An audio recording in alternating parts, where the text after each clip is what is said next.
Okay, I think we are live. Good evening, everybody, from a not too bad, cool, not really warm, but not really cold either, evening in the eastern California deserts.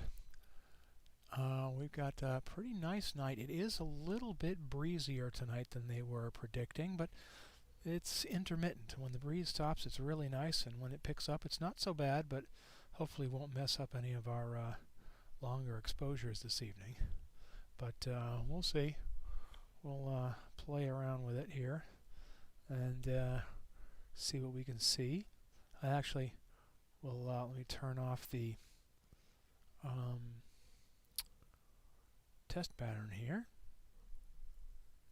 and start off with a way we don't normally start off with, which is with a planet. So this is actually Uranus. It's high in our southwestern sky right now, and fortunately we'd see a nice blue dot here if I had the color camera in, but tonight's a monochrome night, so it just looks black and white, but that is Uranus right there, that bright dot right in the middle of the screen. So kind of a fun way to start things off. So tonight we are doing, let's see, now I want to do this, and I want to pull up. Let's go into our January Observers Challenge. Pull this up here on the screen. And Month Observing Challenge, January. Very good. Okay. So Curtis has given us a number of objects that are pretty cool. We're going to focus on southern objects for the most part, because the northern objects, unfortunately, my setup on the Wedge has a little issue with north. In fact, let's start off with the image of my setup so that you guys know what it is that I'm using. And let me try and put all of it on the screen here, so you can see it. No, that's not really going to work. Okay, well, we'll just put it up here and put it like this and kind of make it about the right size. But this is my setup here. It is a 6-inch f4 imaging Newtonian, simple reflector telescope on an Celestron Evolution AltAz mount, and on an HD wedge. That's all polar lined, and the spare no expense cinder block pier there that all of it rides on. So the cinder block part and the wedge all stay outside permanently polar aligned, so that when I come out in the evenings to do this, all I have to do is put this on, put that on, and then star align it, and I'm ready to go.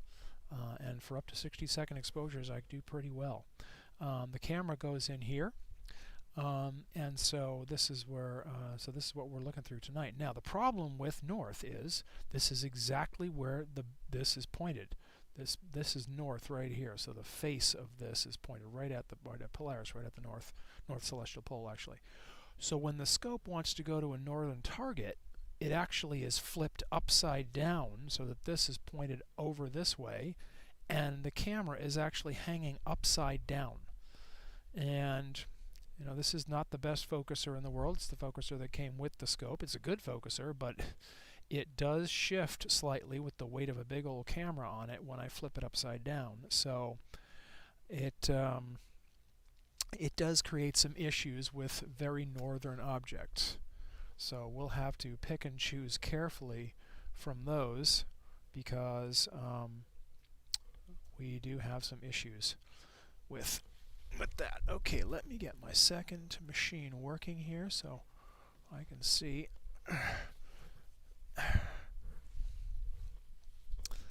Okay. Well, okay. Let me get this going here. Okay, so now I need to mute you. There we go. Okay, very good. Alright, so we are probably going to Stick to south objects. Now I know for a fact that NGC 300, when Curtis put this in here, it is very, very low on the horizon. In fact, at this moment, it's about 10 degrees off the horizon. So it's not. It's well. Let me show you here in the planetarium. So we're on Uranus right now. But if we go down here, okay, so there's the horizon. This line right here is the horizon. And NGC 300 is there. So it's less than 10 degrees off my horizon. And I just literally can't get that low. So, yeah, not going to be able to do that one. But let's see where NGC 253 is. Also in Sculptor, which is this constellation here. So this may also be too low, but we'll see. NGC 253.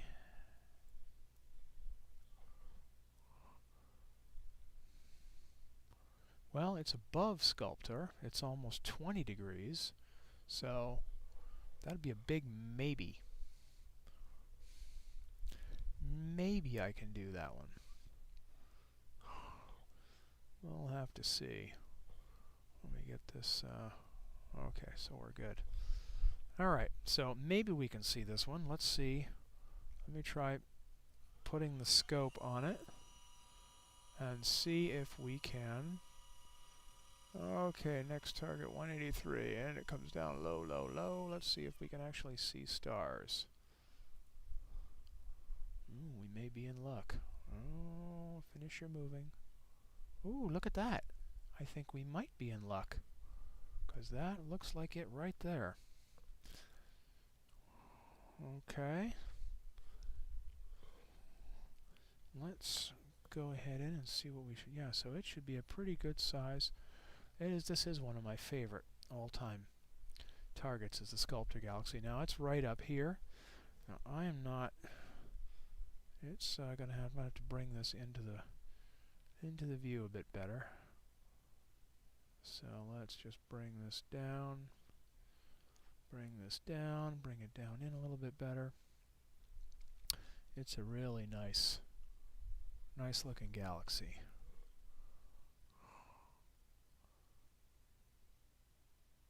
Come on. Alright, there we go. Now I've got to go the other way to stop the backlash. It's one thing I will say about this evolution does have a fair little amount of backlash. We can drop you down. Just in the azimuth direction, it has a fair amount of backlash. But, so we just got to let that settle out. Okay. So let's go ahead and image that and see how we do here. So that's going to take about 60 seconds to come in.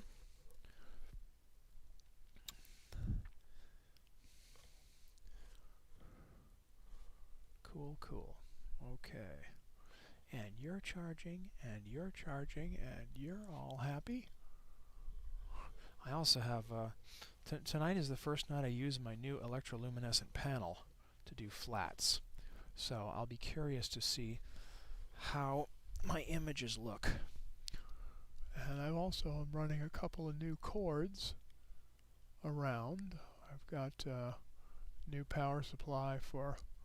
I'm now running everything off mains, basically. I'm not using a battery for anything.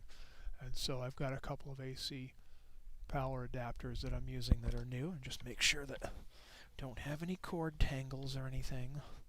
Don't want that. But so a couple of new power supplies, and the new EL panel that I got from Illuminance to do my flats. So we'll see how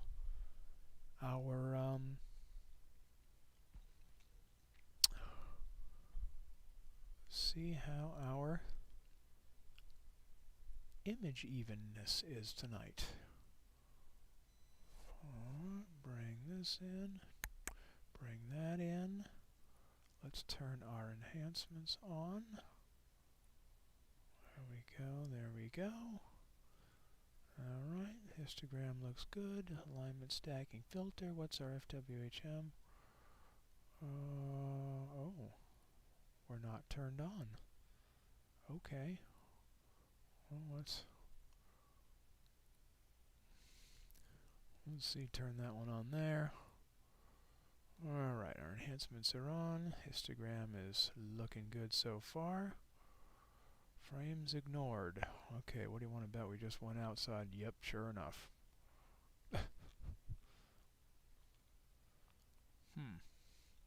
Let's see what that last stack looked like. That frame looked like. It doesn't look so bad. Alright, well, I may have to just kick this up some.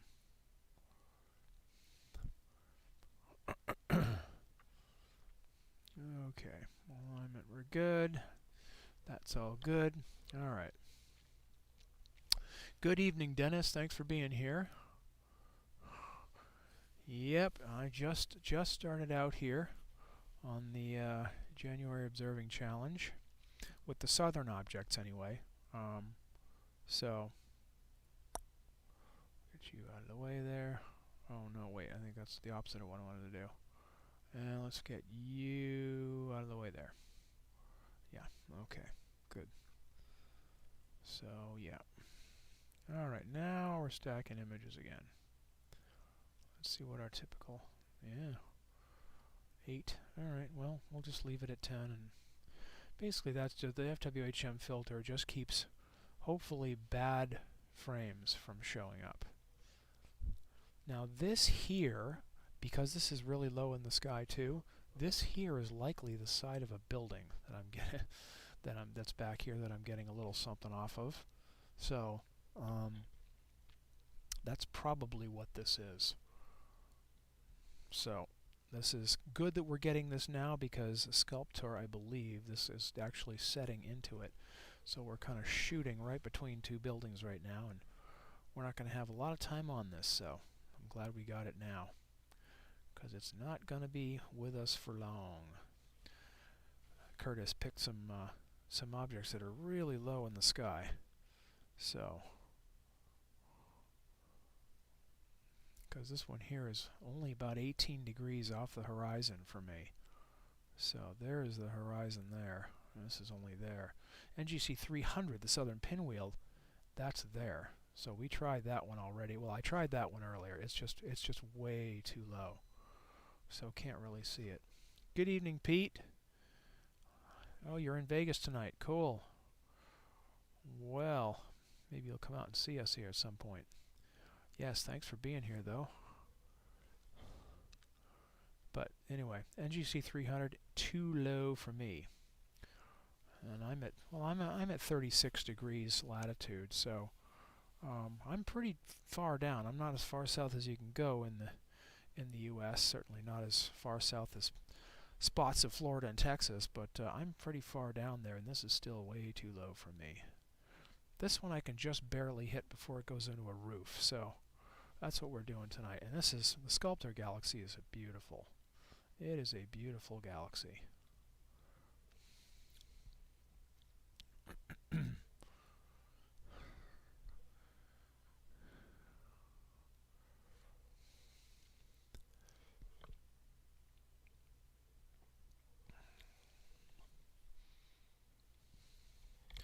Oh yeah, and let's also turn on the background music.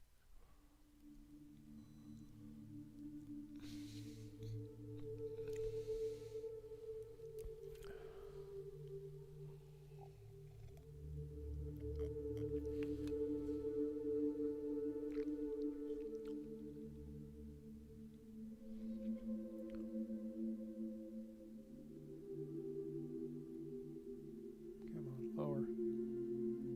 You won't go lower? Lower. Oh, you won't go lower. That's annoying. I can't see that thing. Oh well.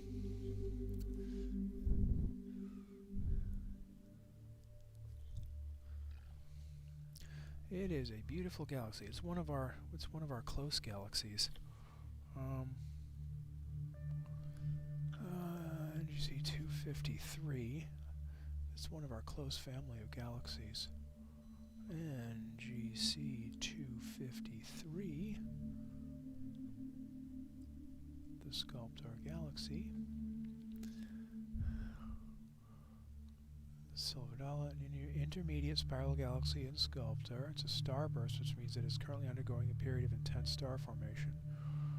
The galaxy was discovered by Caroline Herschel in 1783 during one of her comet searches. About half a century later, John Herschel observed it using the 18-inch metallic mirror reflector at Cape of Good Hope. Okay. Features, it's one of the, it can be seen through binoculars. One of the most easily viewed galaxies in the sky after the Andromeda Galaxy. Unless you're up against a building like I am and you're getting all this washout, but anyway, it'll be good enough for the moment. Features, blah blah blah.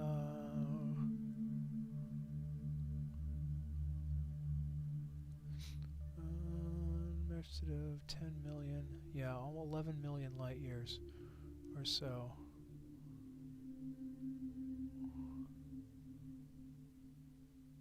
Yeah, somewhere between, it's about 12 million light years away, which is one of our local group galaxies. So.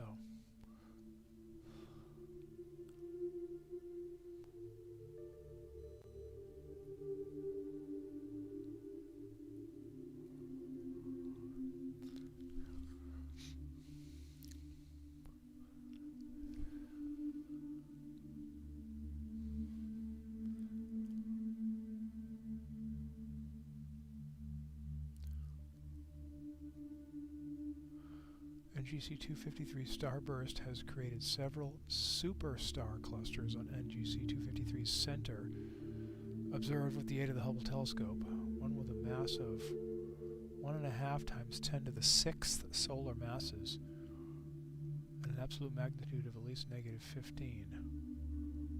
So, superstar clusters.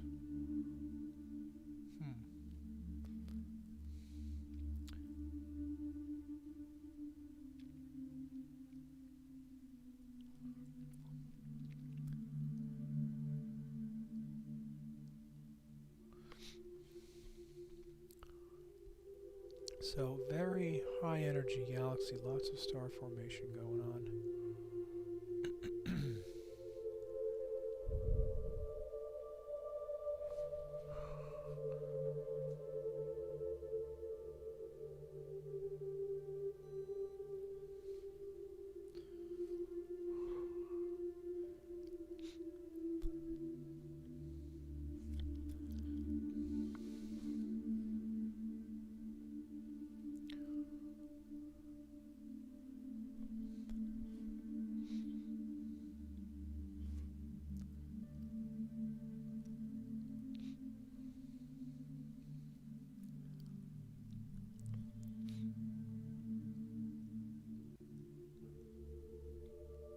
Ooh, okay, this lets you see this just get all of a sudden get very bright.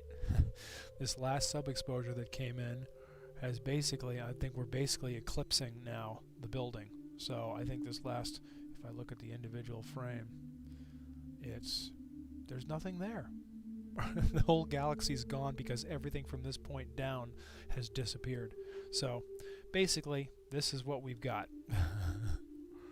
This is all we got for this image. Yeah, in fact, if we wish you could take the last one out. But anyway, there's the Sculptor Galaxy.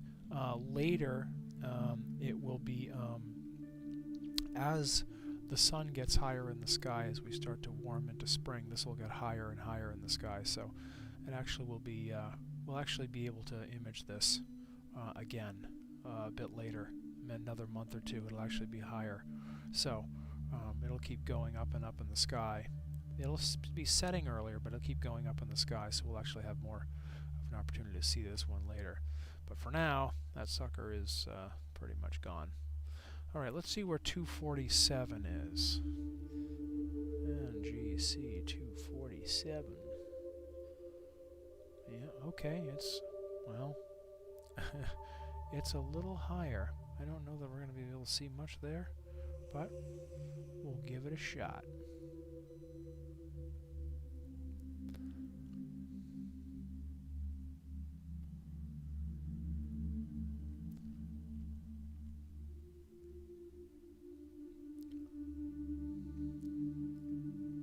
Alright, you know what? Did I actually recenter that before I moved? I don't know that I did. You know what? I don't think it matters because let's just start imaging and see where we get to.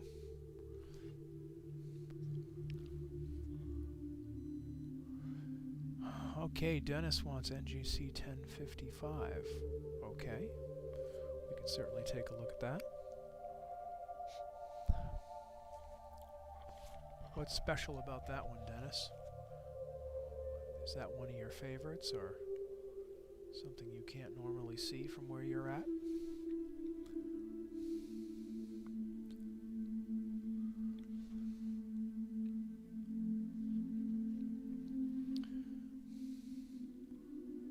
Burbage chain.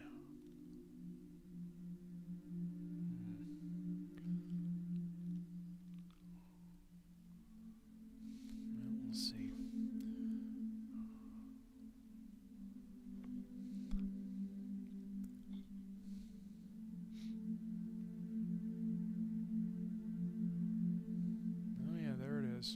Well, in this case we didn't center it, and that's a good thing because, again, up in the upper left is where we're going to have the most time anyway.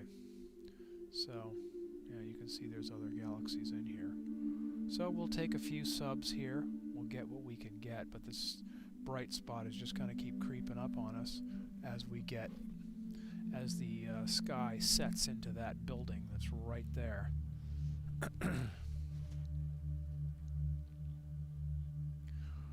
Okay, just one you haven't had a chance to look at yet. Cool. All right.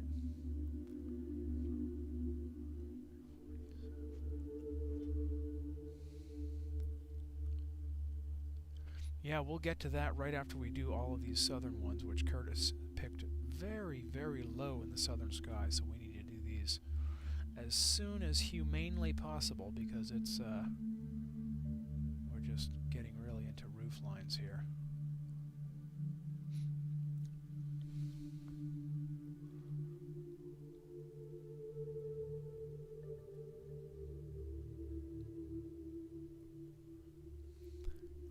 This is going to be right near the corner of my sensor, but at least we get to stay away from the growing smudge here.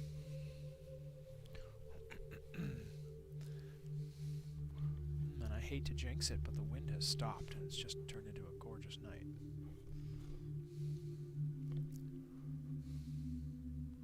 So, it's an active galaxy, NGC 247. Let's see what Wikipedia has to say about it. NGC 247.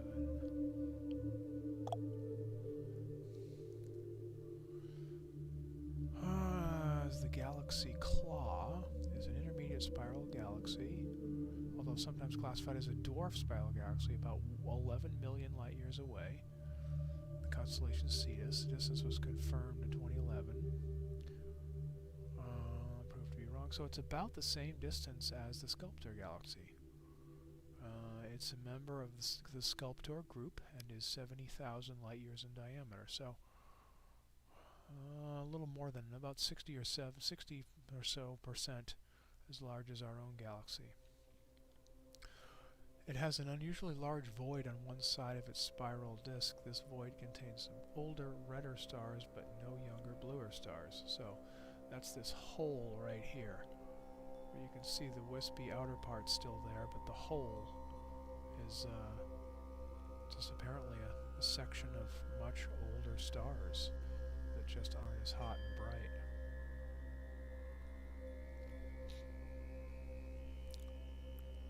We're now gaining on this pretty fast. In fact, that may have been the last stack we're going to get, because with this next one, the bright spot may consume us. But so we only got 4 or 5 subs on this before it's going to disappear behind my building. But at least we got to see it a little bit. They think it's gravitationally bound to the Sculptor galaxy, so it's close enough that it's actually bound to the other one. So they may be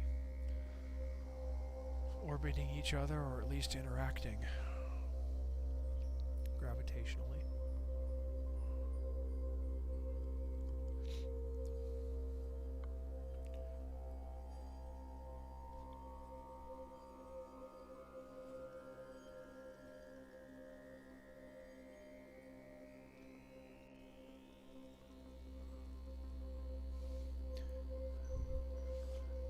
Good. I attempted the list last week, but too many were so low the neighbor's dog got in the way. Wow. That is one big old dog.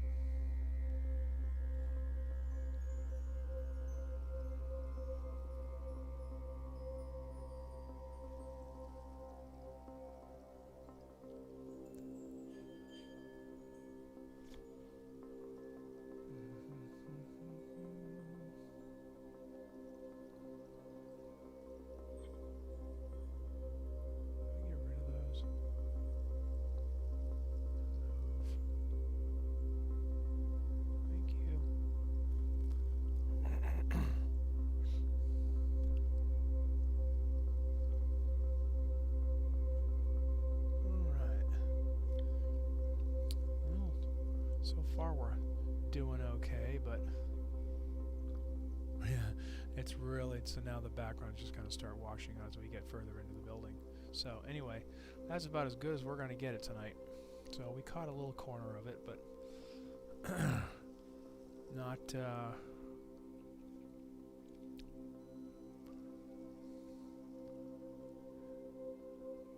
not much more than that. Okay, so let's see what's next.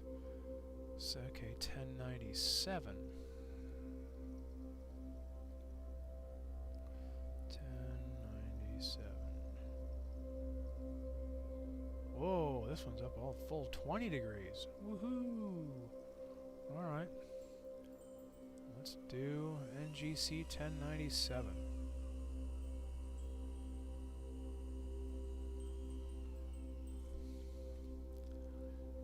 Whopping 20 degrees up. Okay, that looks like it there, but I need to, yeah.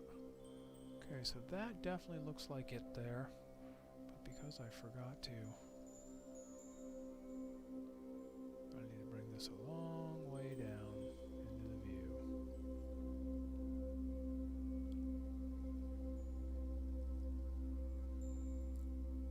Yeah, it got pretty close. Backlash.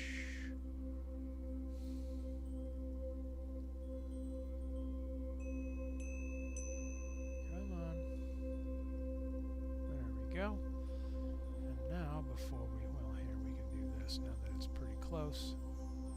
We will start the imaging, but then we will go back over here and synchronize them out. So we don't have to run into this again. Okay.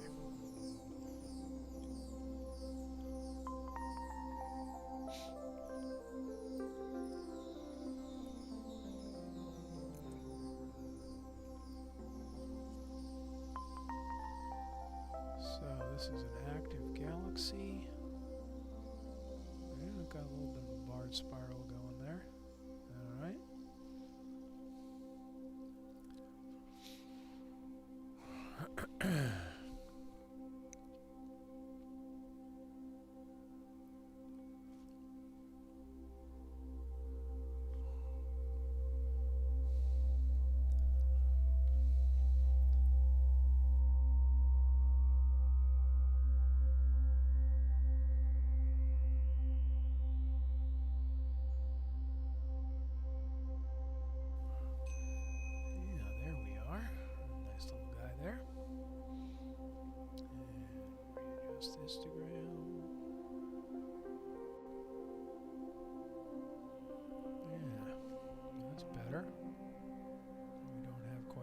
much well,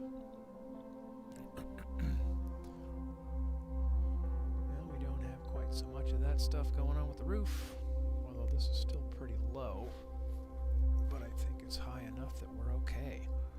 And it's more to the dead southern part of the sky, so we will have more time on this.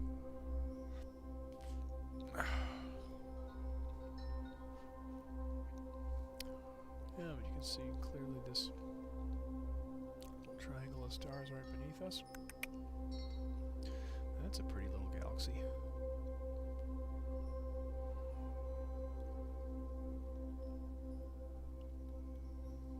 We got a satellite bombing through.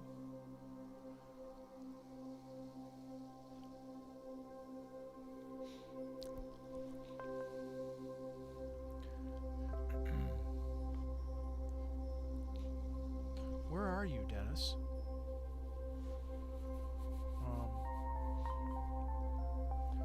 Obviously, if you're seeing these, you must be somewhere around my latitude, because I don't think many people in the northern half of the country are going to be able to see this stuff. They're setting really early, and right now they're really low.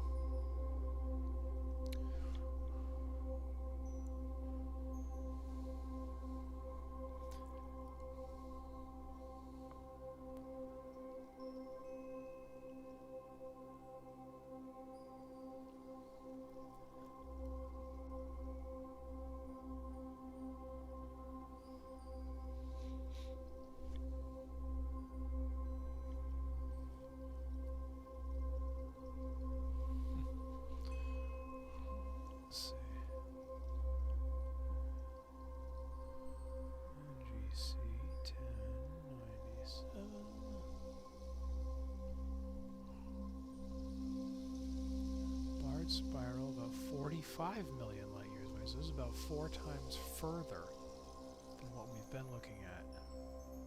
Discovered by William Herschel. It's a severely interacting galaxy with obvious tidal debris and distortions caused by interaction with the companion galaxy NGC 1097A. 3 supernovae have been discovered in 1097.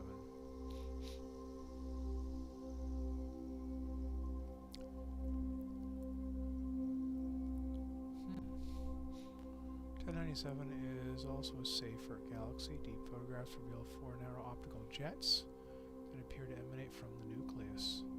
These have been interpreted as manifestations of the currently weak active nucleus.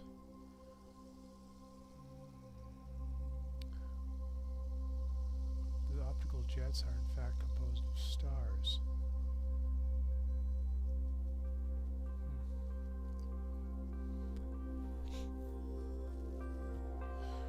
NGC 1097 has a supermassive black hole at its center, which is 140 million times the mass of the Sun. 140 million times the mass of the Sun.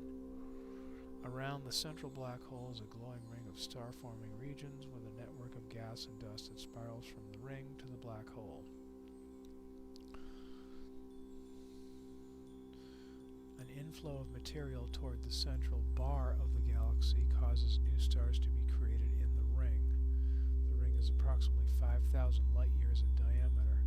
The spiral arms of the galaxy extend tens of thousands of light years beyond the ring.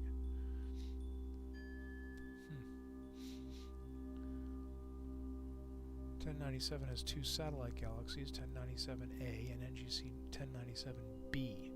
Dwarf elliptical galaxy NGC 1097A is the larger of the 2.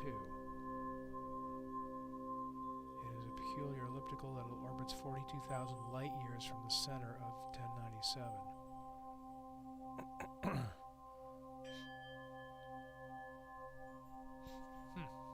And I believe 1097A is that one there. But let's see what... I believe it's that one there. Let's see if I turn off... the filters...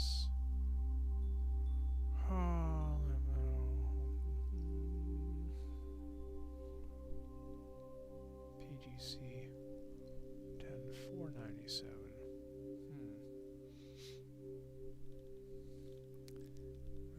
doesn't seem to have anything else. Nope, indicated. Surface brightness, angular size. Okay. Nope, but this is another galaxy here, so I think this is 1097A. And then 1097B, according to this, is the dwarf galaxy. The outermost one was discovered by hydrogen alpha emission and appears to be a typical dwarf irregular. Little else is known about it, so I think it's probably too small to see, other than by hydrogen emissions. But anyway, whatever the case is, I think this is the one that's it's mostly interacting with. I think that's 1097A there.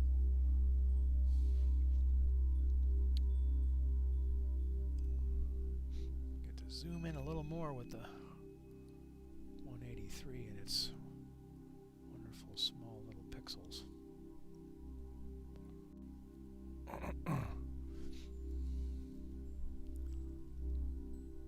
Okay, you're in northern Colorado. Okay.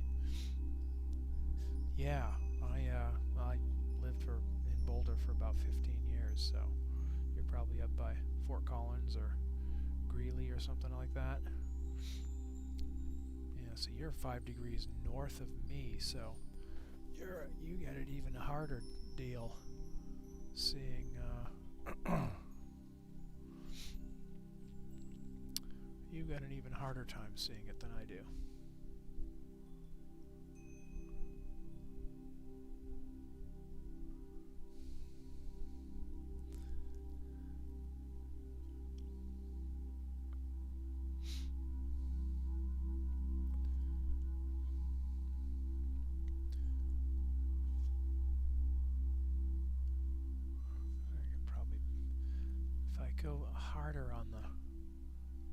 If I go harder on the stretch,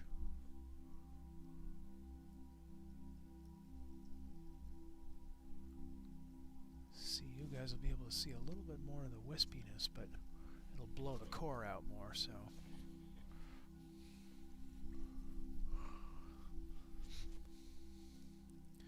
Almost Wyoming, so you're almost near Cheyenne.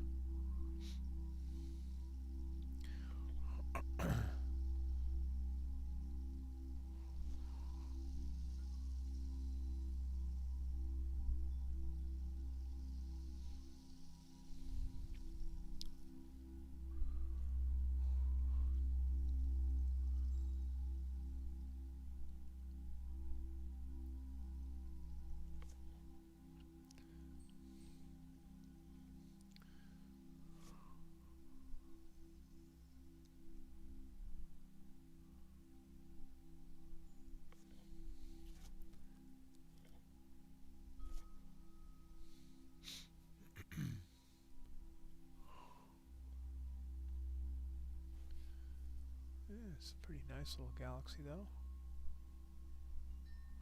Actually got some fairly good contrasty skies, too. When we're up a little bit higher.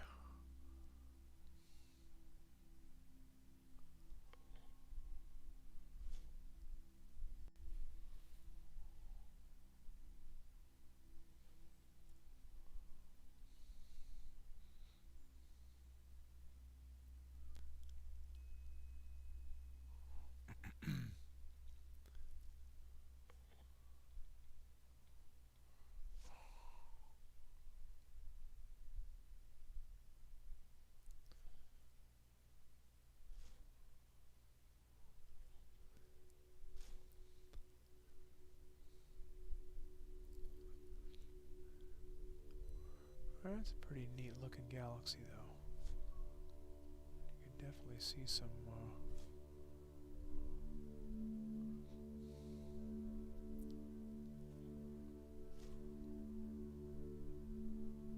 definitely some areas of star formation, big bright clusters. But it's got a super massive black hole in the middle of it. Cool.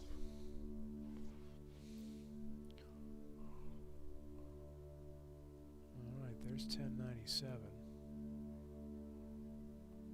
Fun. Okay, so now, Dennis, what did you say? 1055. And GC, now that we've got the low ones hopefully out of the way. Oh boy. What do we got here? Okay, 1055.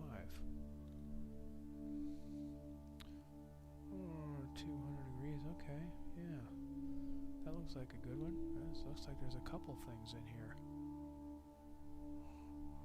Alright. Let's go to it.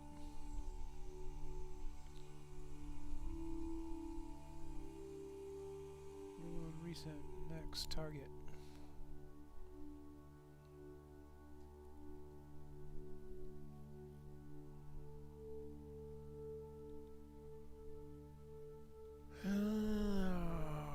Let's see, what do we got here? Oh, we got M77. A couple of bright stars there.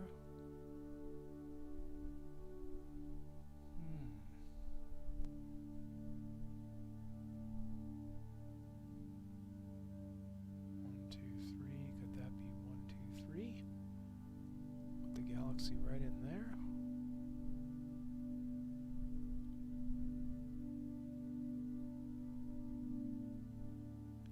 See, this is a little triangle in here. This is a little triangle. So, yeah, it's down here. The galaxy's right in here, it looks like. So, let's bring this back to the middle. So basically, I'm now having to correct out what I put in last time. And,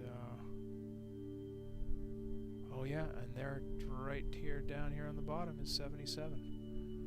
There's M77 right there. So, let's just a little bit more. Very good. And let's start the imaging on NGC 1055 and M77. All in one camera view.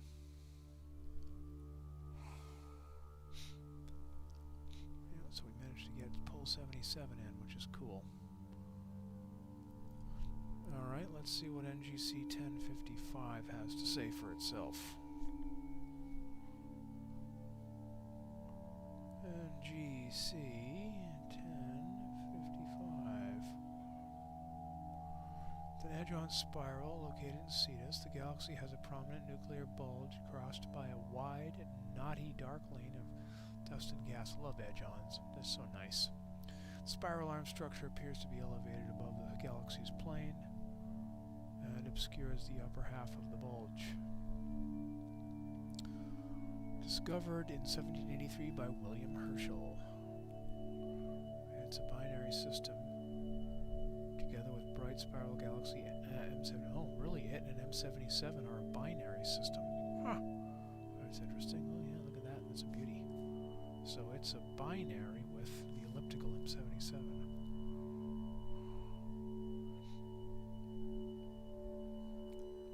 Saying 77 is a spiral. Okay. These two are the largest galaxies of a small galaxy group that also includes 1073 and 5 other smaller regulars.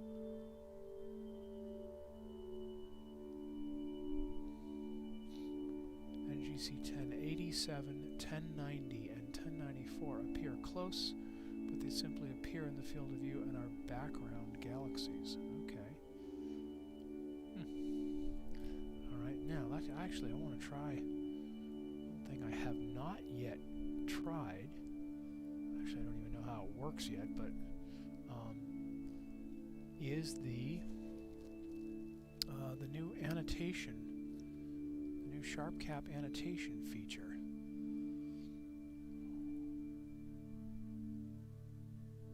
Deep sky image annotation. Double-click to plate solve. Plate solving information is needed to show details in view and nearby objects. Use one of the plate solving buttons if you have not yet done so. Ah, okay. Gotcha.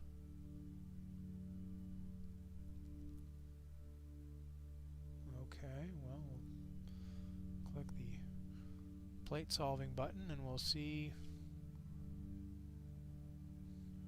what happens.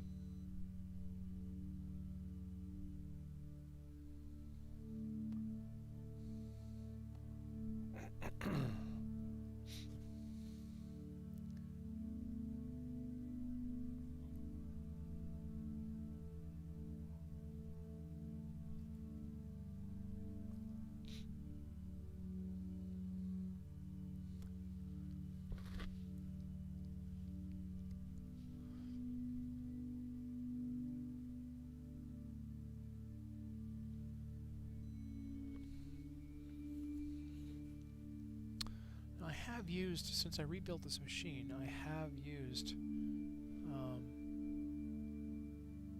ASTAP, A-S-T-A-P, to plate solve, so I know it has worked. No solution found. Interesting. Okay, let me pull up. Let me pull it up here and see what I've got. Going to the stacking. Let's see, so this is the one that I use for the 533. Let's see if I can't. Settings. Load settings.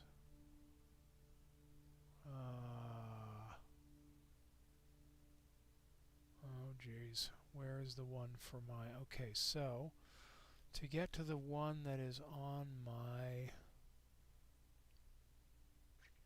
software settings 183.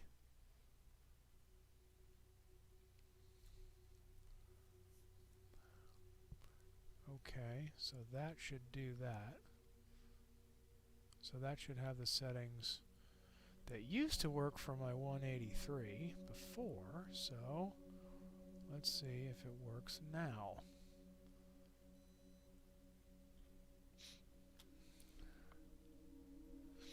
Let's see what it does.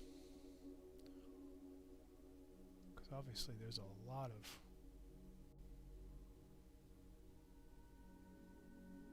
Of course, I really kind of don't want to do this when I...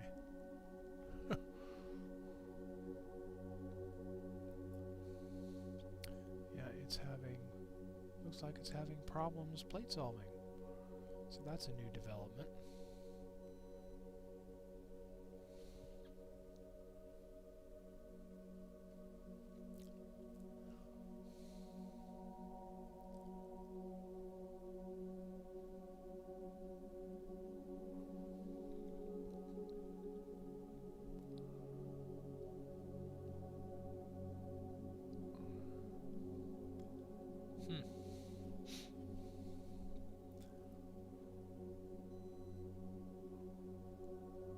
Well, in the meantime, we're stacking a nice image, so fill to solve.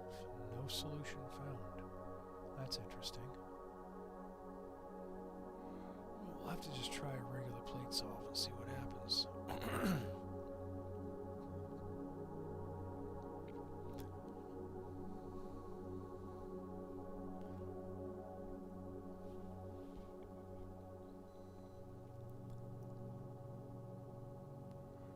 Let's stretch it a little bit more. It's getting a little dark there. A lot of sparkly stars, and there's definitely other galaxies in the image. You can see the halo of 77 here quite nicely.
72 out there.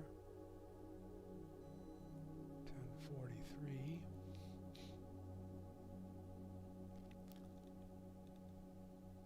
PGC.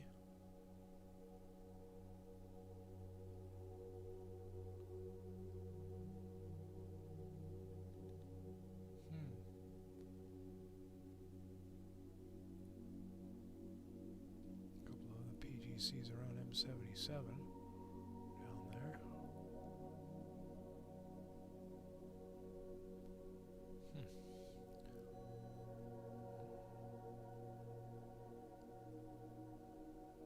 Apparently there's a couple of galaxies here, that and that. Those little smudges there are apparently galaxies. Just barely make them out. Looks like that one and that one they're saying is a galaxy.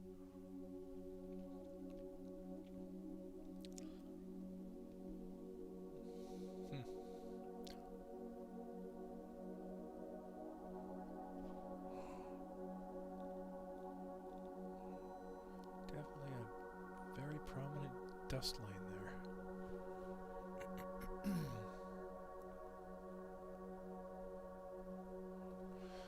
Oh, you're gonna move. Okay, always move to a darker site. Much better. Hey, Doug. Good evening. So, I haunted your stream. Was that last night or 2 nights ago? Yeah, I think that was last night. And now you're on mine getting your revenge today. Cool. Good to see you. You're really making that Rasa 11 sing. It's almost, you know, pretty soon you won't be having any problems with your setup or anything, and you'll be just bored. So I hope you have plans for all kinds of new upgrades and updates and bigger telescope, and you know, got to keep those problems rolling so we stay tuned in to see what's Doug gonna be wrestling with tonight.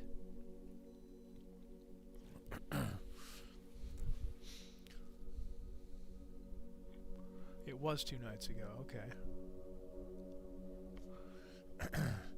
But no, you're you know, you're just managing to get that beastly Rasa 11 going along nicely. I must say, and part of me is very envious. That's about what I would want as a Rasa 11, but gosh, without somewhere to set it up permanently, unlike you, I do not look forward to setting a monster like that up. And the CEM-70, another big heavy thing. I've got a good back, but it won't stay that way if I'm constantly hauling that kind of stuff around. So I applaud you for doing all that, because you really, the Rasa 11's a nice scope, and you're really, the 2600 obviously is a pretty nice camera too. So you're really doing very well, especially considering how, you know, you were doing it in a 90% moon and whatnot. It's amazing. You continue to inspire me with your enthusiasm and just everything you do for our community.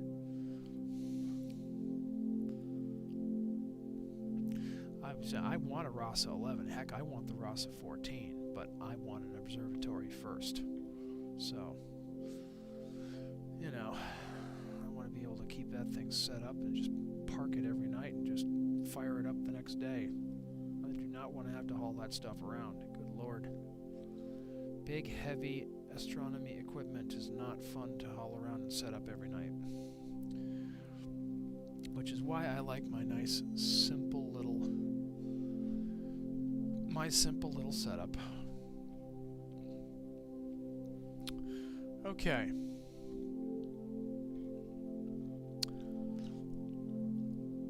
Well, there we are. NGC 1055, a nice spiral galaxy with a beautiful dust lane going right through it. I mean, that's just coolness. And then down here is M77. A nice elliptical or spiral galaxy galaxy here with the nice wispy outer arms spun all the way around it.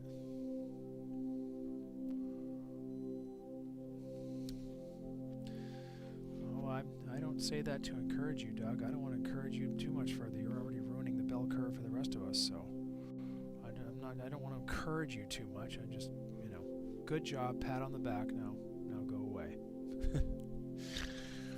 Oh, my meager little setup is going to have to get some serious upgrades to keep up with you guys pretty soon. But there it is. We got a nice satellite trail right through the middle of the thing, as always. Yeah, it does look like a bit like the Hamburger Galaxy. Yes, it does. Another good barred spiral that we see, spiral galaxy would see prominent dust lanes. Edge-on galaxies are fun. Okay, well, I want to see if we can, let's see what we can do. Now, as I already indicated earlier, the north objects are a little bit tough for me. So, let's look at NGC 891 and see where it is. Oh boy, I'm going to need to turn my limits back on because I'm just going to get annihilated with galaxies here. Okay. What did I say I want to do? 891. So let's try NGC 891. Where are we at? 290. Well, that's not too far north. It's up nice and high. Alright, let's do the Silver Sliver. Let's go over and do the Silver Sliver and see how that goes. That won't invert the scope too much. Maybe we'll actually keep our focus. Next image, 183.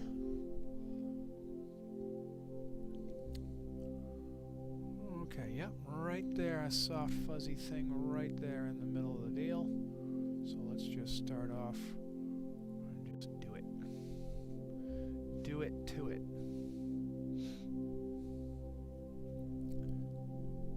Well, thanks for stopping in, even if just briefly. Oh, I'm sorry, this is Dennis, not Doug. Hey, well, good luck, Dennis. There in northern Colorado. Spring is around the corner. You should be thawing out pretty soon. But thanks for coming by and chatting with me early on. And see you on the forum, I guess.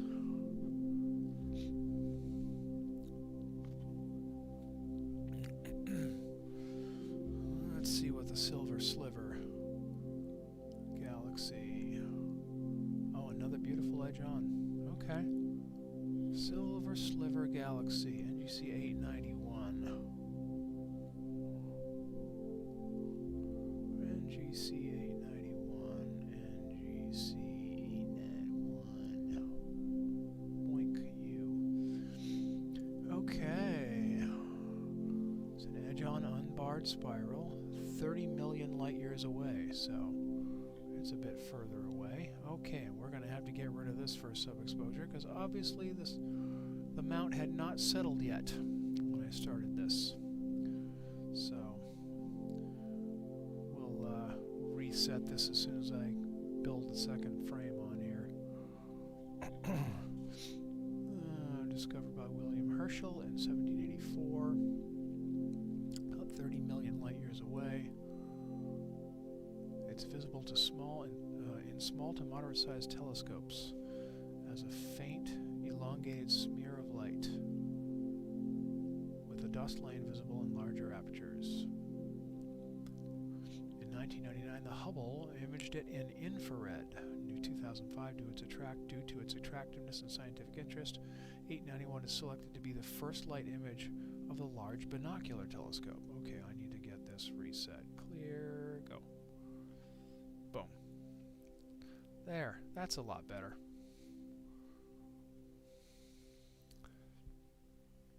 That's a mucho better. Okay. So it's,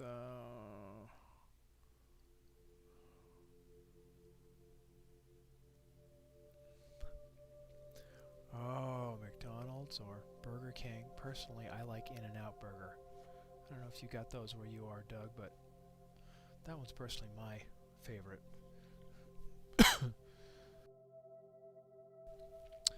NGC 8 looks as the Milky Way would look like when viewed edge-on. Some astronomers have even noted how similar to 891 our galaxy looks as seen from the southern hemisphere.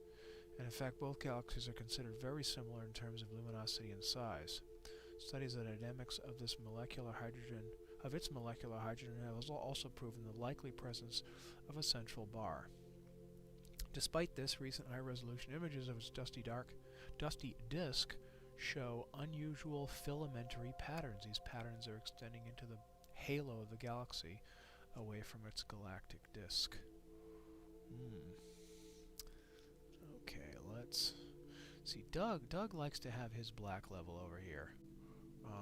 My experience is it's too dark when that happens, but so I like to have mine over here a little bit out.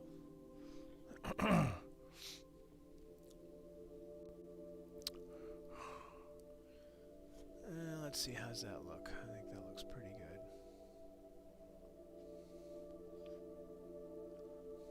Based on what I'm seeing from this, I think it looks pretty good.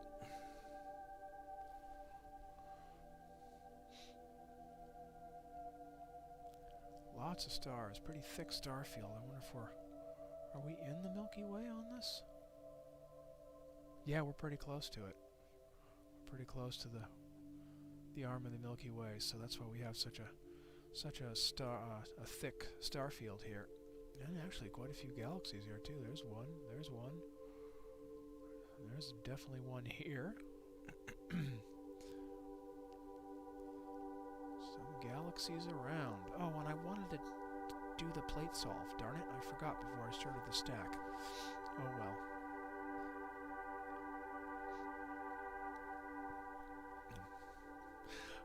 Yeah, it does look good. Well, one of the things I think I've mentioned this before. If you were to see what's on my screen right now, you would not be happy, because anytime you transmit, the algorithms on YouTube or Zoom or wherever you're transmitting to are fairly lossy, and so my experience is I have to make my image look not blown out, but a lot grainier and brighter on my screen to make it look right on the live stream, which is why I always have a second computer running the stream next to me here. Number one, so I can look at the chat, but number two, so I can see what you guys are seeing, because it's much darker than what I see on my control computer. So when I have the histogram any much further right than the peak, then the background just gets way too dark and the blacks just get way too clipped, and it just, it may look slightly better here on mine, but on your end it will look terrible. The blacks will be way too clipped. So especially for broadcast, I don't like going right of the peak, because it just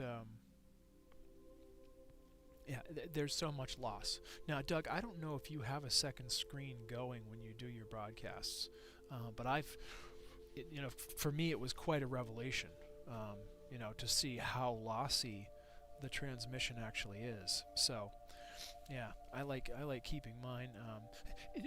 As the broadcaster, don't make it look really good on your screen, because then it will guaranteed be too dark for everyone who's watching.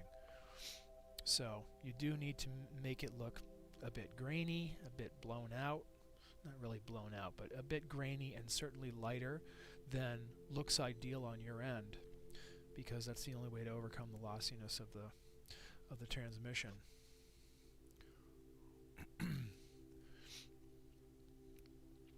I'm out by the scope. Yes, I'm always out by the scope. I cannot do what you do, and sit inside in a warm room. Well, I should clarify that. I can't sit and control this thing from inside while I'm doing a live stream. My LAN here, my Wi-Fi, seems to be happy doing one but not both. I can either handle and run all this remotely, or I can live stream, but not the two of them together, it seems. So because I tried it and it did not work well.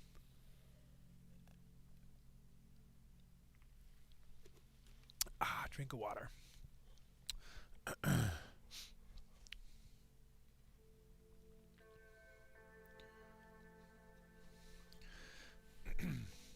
Yeah, I find it really helpful. Because like right now I'm looking at my screen and it actually looks pretty good on my screen, and I look at your screen and the black is it's not stretched enough. So I stretch it more, which makes it look grainy and a little bit blown out on my screen, and then wait for it to update at your end, and it always tends to look better. So I try and keep things looking as good for your end as I can, because if not, it just ends up being too dark, and so viewers end up losing a lot, too much of the detail because it's just too dark. So yeah, we can definitely see here. You can definitely see the little spiral galaxy right here. It's just a little spiral right here. Look at the spiral arms. That is a pretty cool one. And this actually looks like an elliptical. That looks too fuzzy to be a star. These are stars, much sharper, and with diffraction spikes. This definitely looks like a galaxy. This is definitely a spiral galaxy here. Look at this little guy here. Well, that looks like something there. There's another one here. Quite a few in this spot.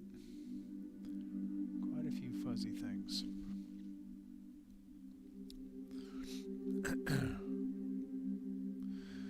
So yes, anyway, you asked about the temperature here. Hello, Joy. Nice to see you. We're kind of looking at some galaxies tonight. How's work going? Hopefully you're having a chill night at work. But no, it's not quite 62 here. We're actually in the 60s during the day right now, though. We had a cold December. It was a very cold December, but January has been surprisingly mild. We've actually been in the 60s most days so far in January. It's been even for us, that's fairly mild. So yeah, it's been pretty nice. So tonight it's actually, well, now that the breeze has completely stopped, it's actually quite pleasant. I mean, I don't know, it's probably 50 or 55 maybe, I don't know, something like that. It's hard to tell. When the breeze gets going, it feels much cooler, but for tonight it's I don't know, maybe 45 or 50, somewhere in there, 50 degrees give or take. Might even be a little warmer than 50. But it's yeah, it's certainly much more comfortable than your 13 degrees or 9 degrees before wind chill that you were having in Louisville on Friday night. Certainly a lot warmer than that, but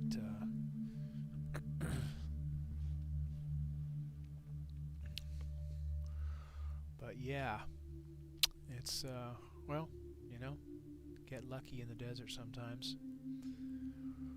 Alright, so there is NGC 891. Okay, let's see where 1275 is. NGC 1275. Oh, it's actually just higher on the horizon. Okay, so it's closer to the zenith than this. Okay, very good. We will go to the Perseus A, which is a galaxy group, if I recall correctly.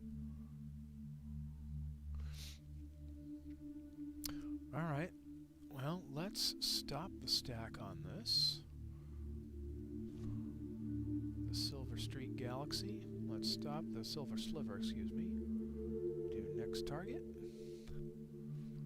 And go find our next guy here, which is the Perseus A cluster, which is just a little bit closer to zenith than what we were just looking at.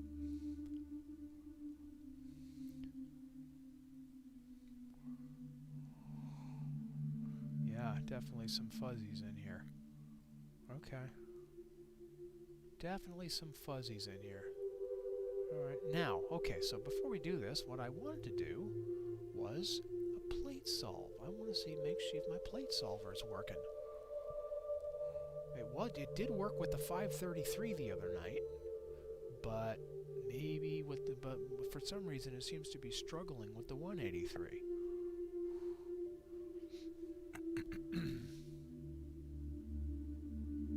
Yeah, that's exactly what I was trying to do, Doug, is use the annotation. But for some reason, ASTAP is not solving the images. With the 533 it works really well, but for some reason it's not doing it with the 183, and I don't know why that is. Yeah, see, failed. No solution found. And I'm not sure why.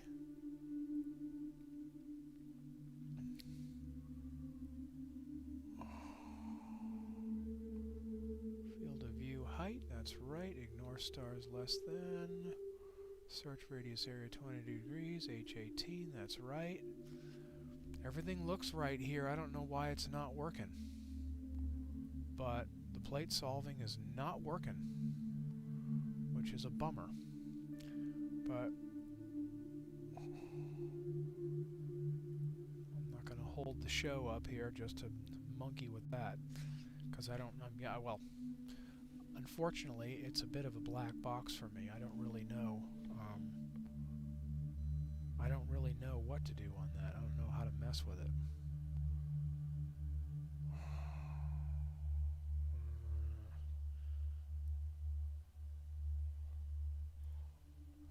I don't know how to mess with it. I don't know what things to change. Down sampling, stack average, solve, hash code. Detection fails, increase tolerance.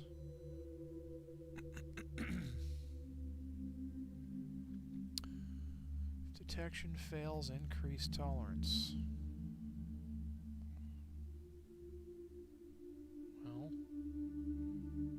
okay, it says 8. Can I do an 8? Can I type an 8 in there? Looks like it. Use this to ignore hot pixels for stacking only. Field of view and height, which I think is right. 0.837. I think that's right.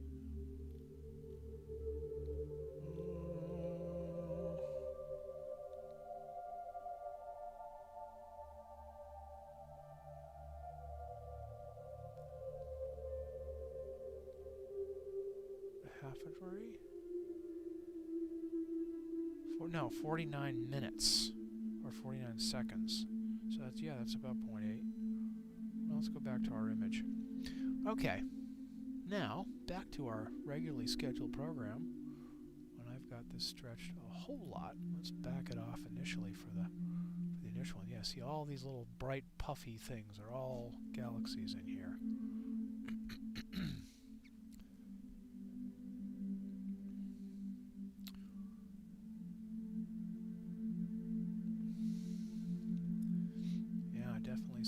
Definitely lots of interesting things to see in here. I wish I could get you working.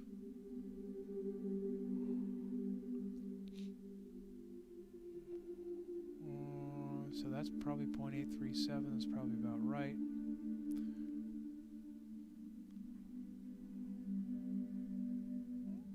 What do we got? 49.59. So it's just about 50 minutes. 50 arc seconds. So that's going to be about right.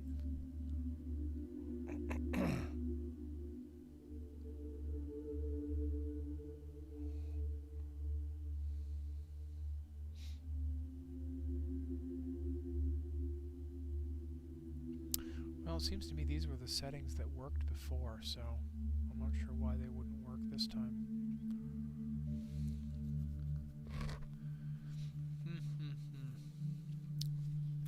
But anyway.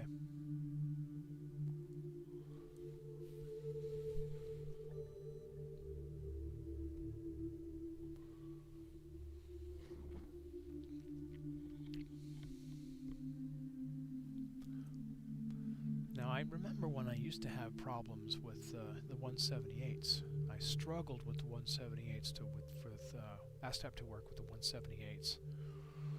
But when I increased the sensor, the bigger the sensor size, the easier the plate solver, the easier a time it has. And so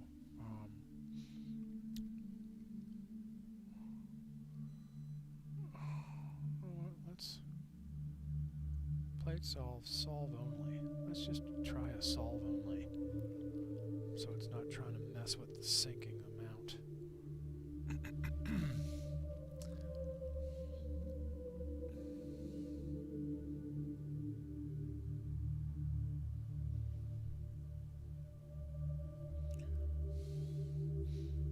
Just usually ASTAP is very fast. If it's going to solve it, it's going to do it pretty quickly. So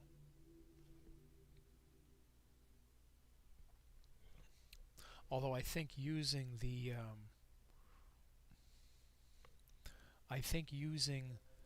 plate solve function in the drop down menu, I think that does a full sky solve.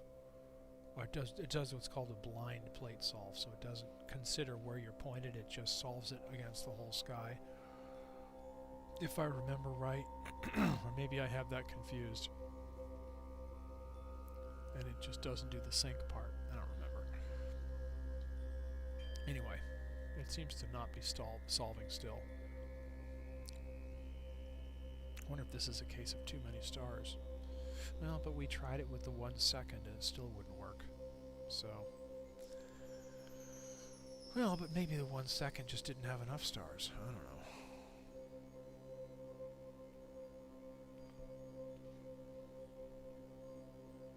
See that too? No, the 2x2 is ASTAP automatically over a certain number of pixels.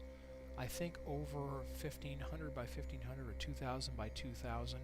ASTAP automatically software bins the image down to reduce the number of pixels it has to process. Ooh, look at that. That one did succeed. Okay, so we just got a successful plate solve. Cool. Alright, so now we get to whip out the annotation. Plate solve results too far from mount position. Please resync. Really?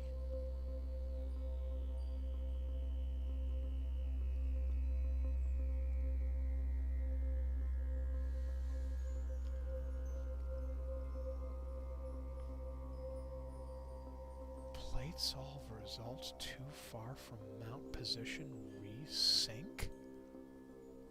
Okay.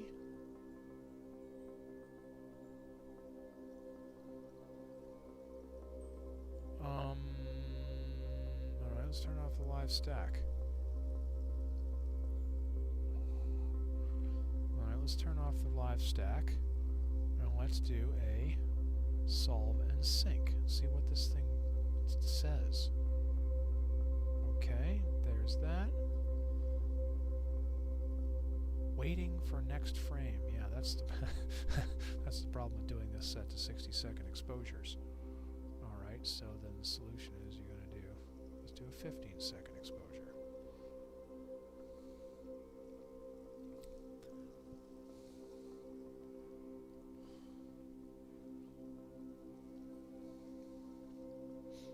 I wonder if now it's not going to have enough stars. This has got 526 stars, so that should certainly be enough.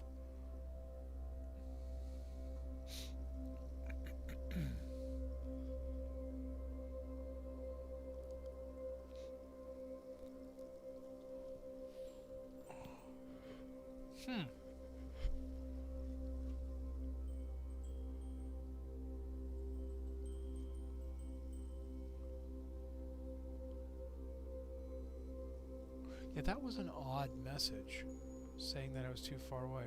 Maybe too many. Okay, too many stars? Alright, I can cut that down. Let's try that. Cut it down to 7.5 seconds. That's certainly going to be less stars.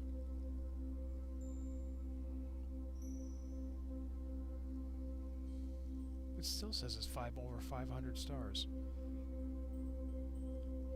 And in my experience, this just does not.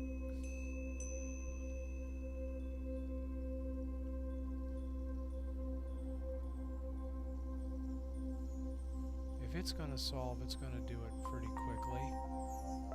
And so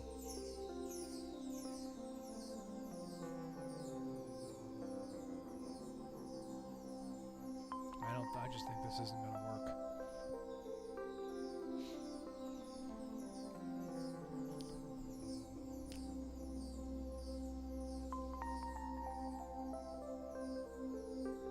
No solution.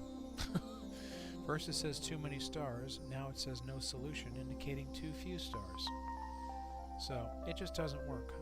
This is the constant struggle I have with STAP. It just doesn't work. And I don't understand why. So, anyway. And so when it doesn't work, there's not much you can do with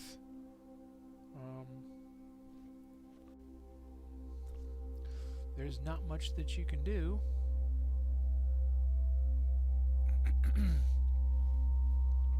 with the annotate because the plate solve doesn't work. So I don't understand why it works.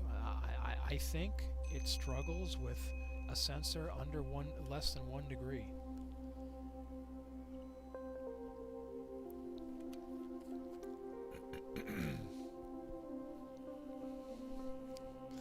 So, don't know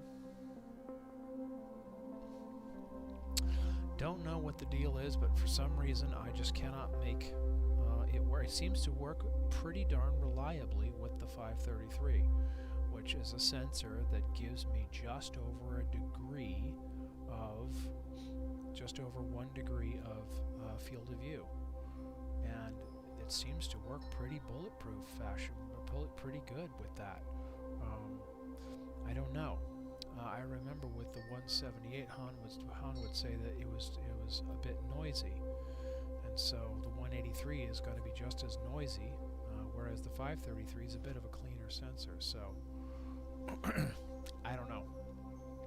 The 183 does only have a 0.8 degree field of view in the height dimension, but so maybe that's it. But still, it should be plenty. But I don't know. Don't know. It just doesn't work. So maybe too many pixels to process well. I don't know.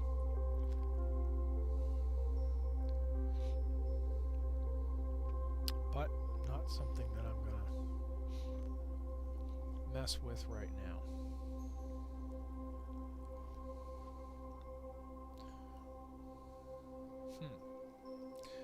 Although it does have me curious. In fact, Doug, you were asking about the binning. So basically, what it's doing here is it's actually doing the downsampling. And if you leave it on 0, it's automatic. So it'll automatically do downsampling. And so it was doing at the 2 level. You know, downsampling is essentially the binning, and so it was doing it at the 2 level. I don't know. Maybe we could set it to do it at the 3 level. You know, maybe with an image this size, it wants to do it at the 3 level, but I don't know. It did seem to work before, though. With a downsample of 2, it did seem to work. When I did a plate solve only on one of these 60-second images, where obviously there's thousands of stars in this. So it's saying 501, but basically it's maxed.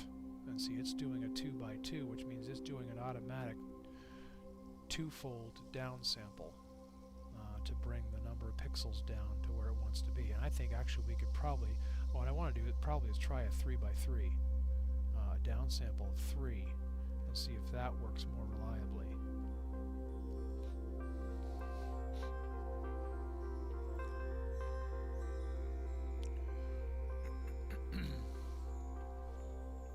But we can do this while the images continue to load. But I really like the annotation, and I'm sure it works great, and I'm sure Robin will continue to improve on it. Unfortunately, the annotation hinges on the plate solving, which for some reason with the 183 ASTAP struggles with.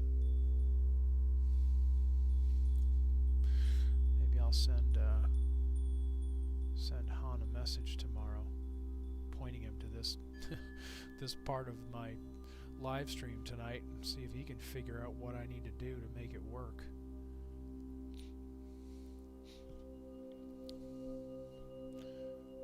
Plate solve succeeded. RA declination of +41. Field of view 0.8324.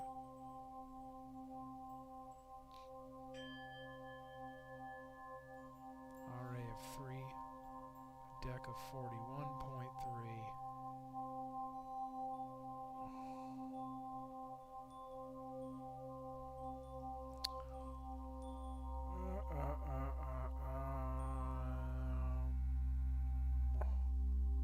Ecliptic equatorial grid.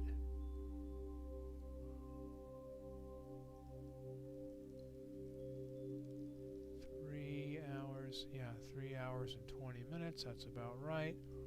And then this is 41:30, that's about right. Yeah, so that's about what it said. So that's about what I said what it said I was doing, and it's right. So, but now now that it's successfully solved, I go to here. Plate solve results too far from mount position, and yet I'm pointing right where it says I'm supposed to be pointing, so that doesn't make any sense.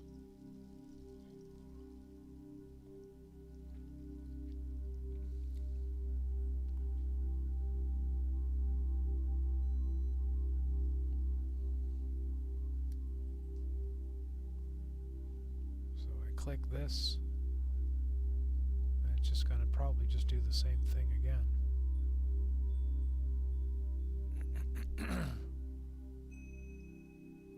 Hey Greg.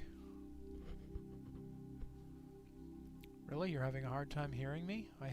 No one else has complained about that.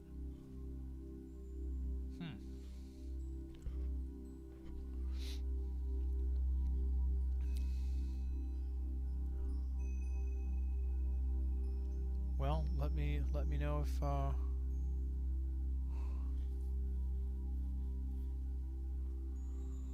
let me know is that any better? I just moved the mic closer to my my mouth.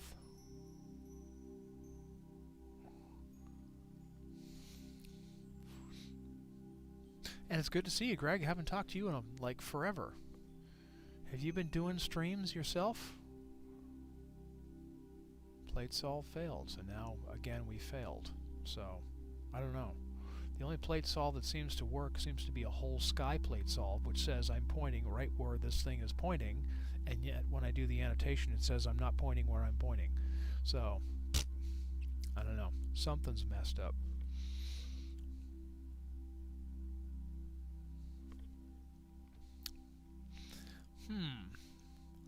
My music is as loud or louder than my mic. Alright, well, yeah, I think it depends. The problem with this music, too, is that sometimes it's... we'll try that, see if that's any better. That should turn the music down some. The music is, variable. There are soft parts, and it's almost like classical music. There are soft parts, and there are loud parts. So, yeah, it is a bit variable. But in any event, this is Perseus A. This nice little cluster here. Oh, you just started a few nights ago. Cool. Well. Oh, Doug, thanks for researching that. I appreciate that. So, piers built with glued together concrete blocks. Really? Huh. I wonder how he coded that in there. Well, I guess it's just not going to work for me then.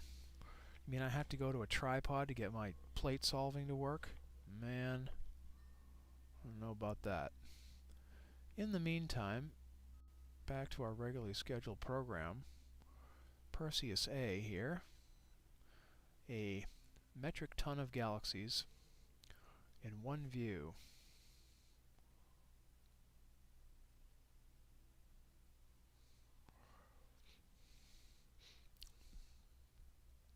Oh, yes, work has started again. Yeah. Now that Omicron is raging across the planet, are you going to be out of work again for a while? Maybe you can go back to doing live streams.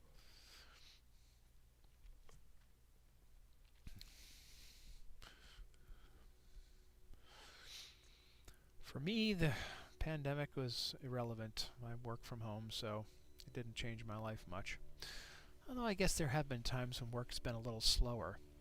I think work was overall slower last year, so I can't really say it hasn't affected me, but much less so than people with actual real jobs. So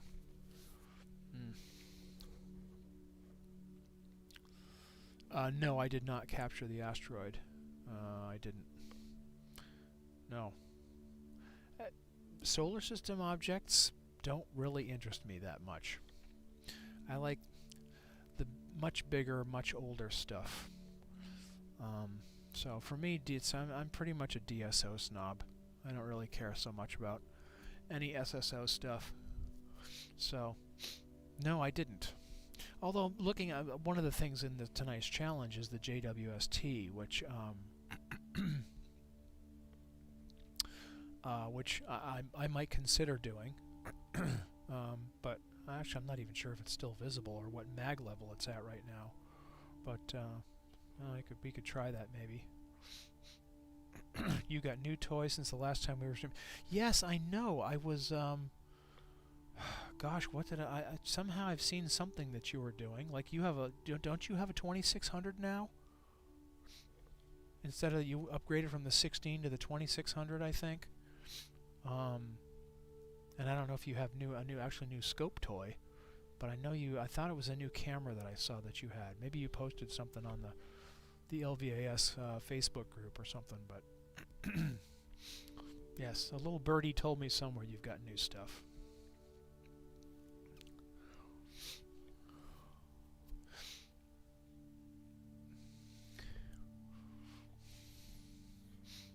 Or hopefully you just gotten yourself a better scope. You know, one that has those nice diffraction spikes that I know you like so much. I mean, look at this beautiful star right here. Look at that. Doesn't that just look awesome with the diffraction spikes? God, they just look great.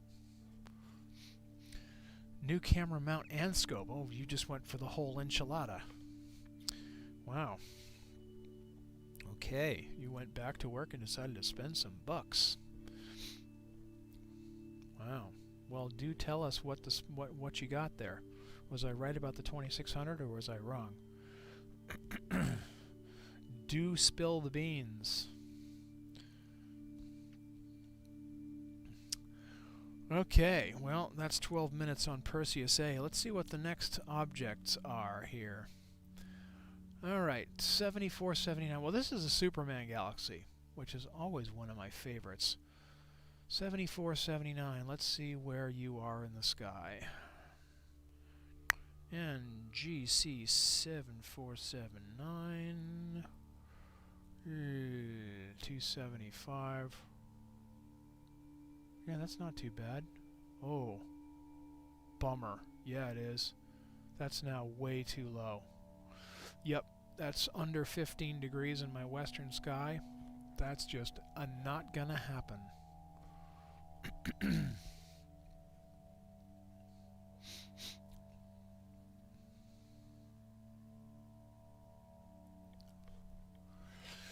Oh, good. Well, see, actually, Doug, who's on here, who's showing up here as Emerald Hills Skies, he is currently using a 2600 color in a RASA 11 on a CEM 70.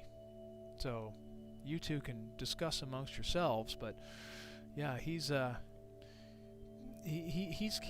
know, he's very similar to where you're at. He just doesn't do mono work, and he likes RASAs better than refractors. But anyway, so would I. So that probably means you don't like RASAs either. But that's what he's running. So you two should talk amongst yourselves. Okay, so the Superman Galaxy, that one's too low. We should have gotten that one earlier. Let's see where 7822 is.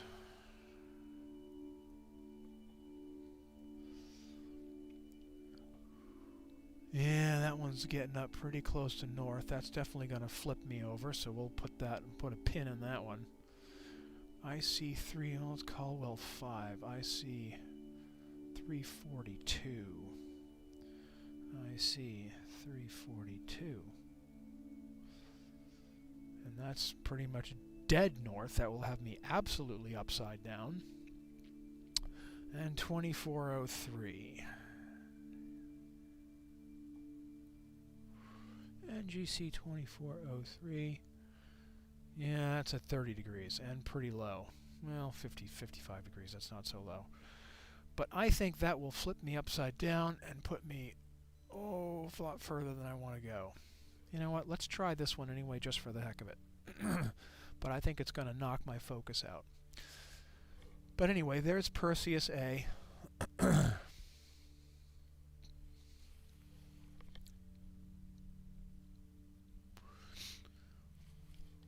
And so let's see about going to the last item on the list and see how upside down the scope gets, and if it knocks my focus too far out of whack.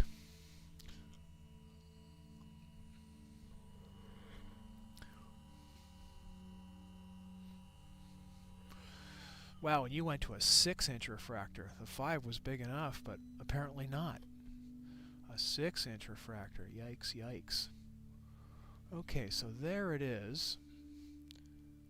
Let's see. Well, the stars don't look too bad. I think it's a little blurry, but not too bad. We can try taking a... Let's try taking a sub-exposure and see how it looks.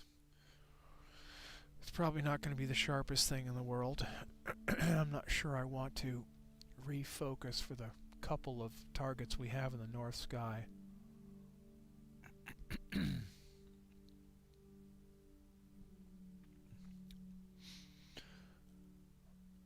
Okay, does that mean you're leaving us, Greg, or are you just going to log in under your new account?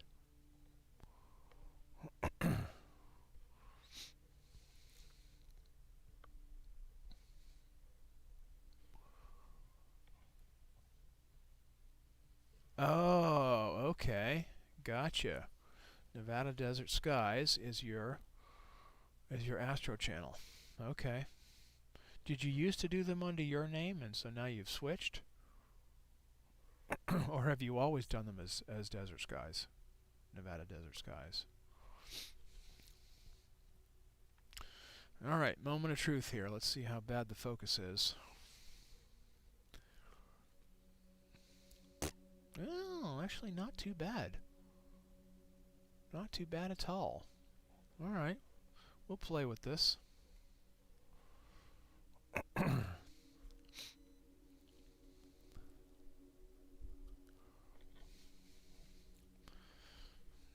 I'll do a few subs with this one.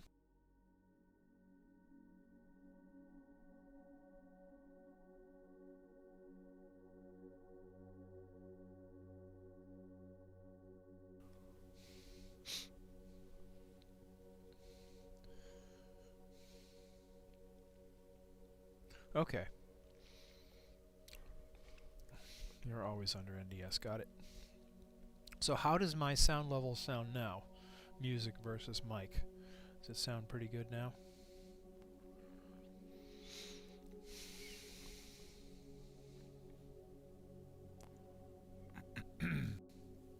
Well, I'm glad you logged in as the other one, because I wouldn't have necessarily recognized you as NDS. So, I will now, but I'm glad you you did log on the other way.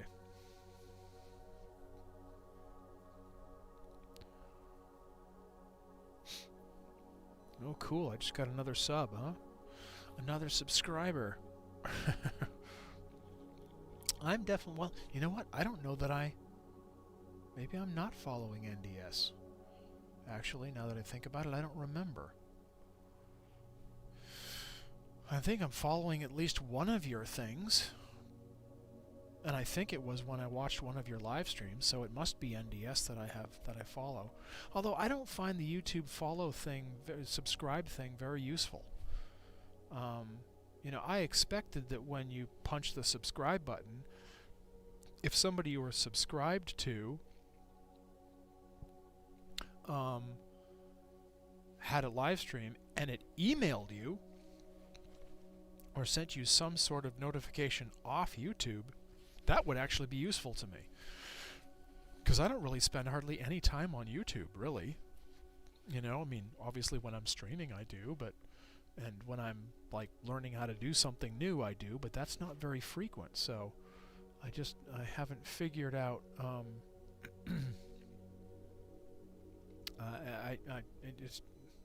the subscription, for me, the subscribing doesn't really make much difference to me. I don't find it useful. Like when you do your next live stream, either one of you, just Doug does them, you do them, Gary Hawkins does them. You know, I'm subscribed to a bunch of different live streamers who do astronomy stuff, but I never get any notifications off YouTube that anything is happening, so I haven't figured out how to make that useful to me yet.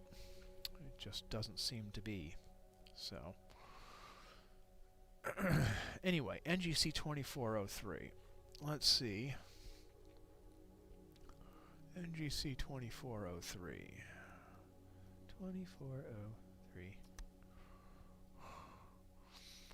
An intermediate spiral. It's an outlying member of the M81 group. Oh, cool. It's approximately 8 million light-years distant, so it's one of our more local guys, one of our local group. It's similar, bears a similarity to M33.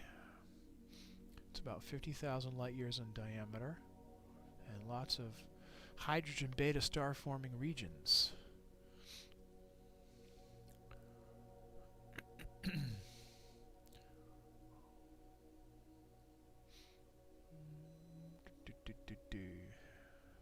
Discovered by William Herschel in 1788. Anyway, 8 million light-years away, so this is one of our closer guys. One of the closer ones to us.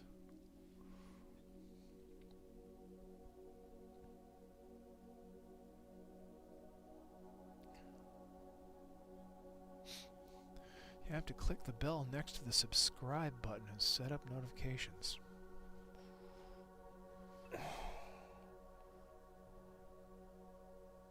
Okay, so... well, I can't do this. I can't do this logged into myself, so... I'll have to try that at some point. So you have to click the bell, huh? To click bell, go to your settings on your channel and set email. Okay, so I thought I did all that, and I looked in there, and there were no email notifications. Okay, cool. Well... so just clicking subscribe isn't enough. You have to click the bell as well. Okay, that was not obvious to me.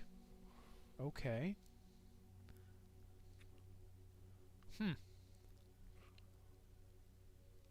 Interesting.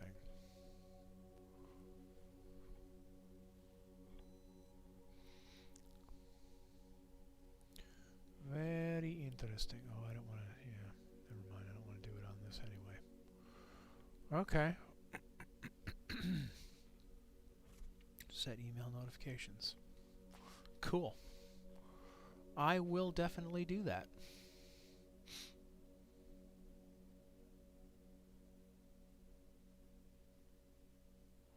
I will definitely do that.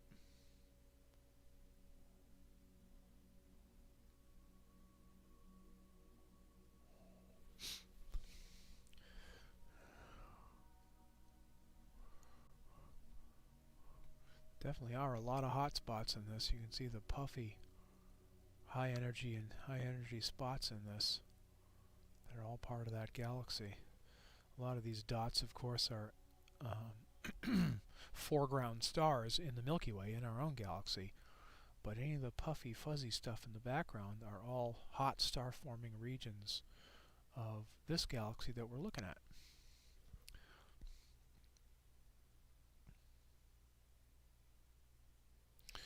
Oh, sorts the channels, but the bell sets the notifications. Okay. I gotcha. I gotcha. Well, I'll have to give that a shot, because it will be very handy to actually get notifications. Like, how did you find me tonight? Did you go on the LVAS Facebook Messenger, the post that I put in an LVAS Facebook, or were you just, or did you? I guess maybe you just set your notifications properly to send you an email or something when I'm going to be doing a stream. So.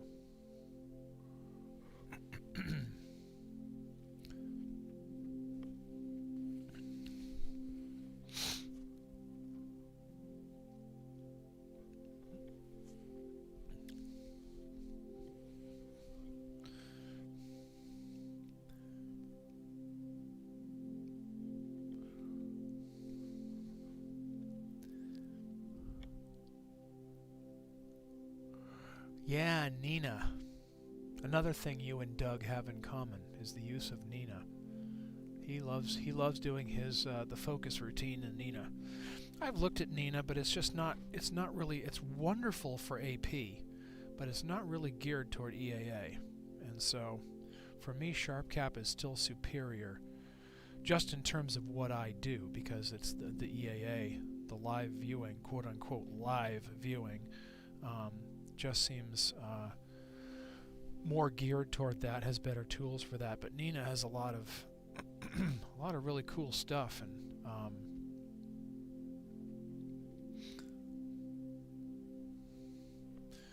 Nina has a lot of really cool stuff. Doug has been putting up videos trying to tell us all about it, and it looks like a pretty cool piece of software. But for strict EAA use, you know, SharpCap definitely is still the winner. And I don't feel like bringing another suite of software in and learning another suite of software just for a few tools, you know. And I don't have an autofocuser, and I don't have any of that kind of stuff. And that's what, you know, what primarily Doug uses it for, because you can, you know, it's really great for setting up sequences and you know, and different scripts and things. It's really great for doing that. But I don't really have the need for any of that level of complexity. So, you know, for me, Nina is not the right choice, but it is a pretty enticing piece of software. It's a powerful little suite of stuff, and it just keeps growing, so it'll just keep getting better and better. So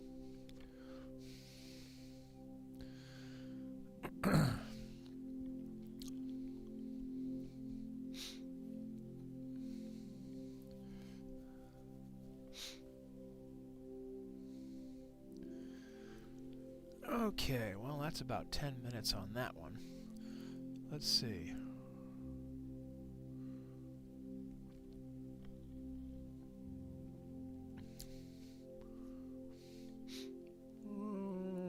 So we got about, so that's all of our objects, except for the two here that are extreme north, which are really going to flip my scope around, flip it upside down. I'm gonna ignore that. I'm gonna blow those off. Finding the JWST.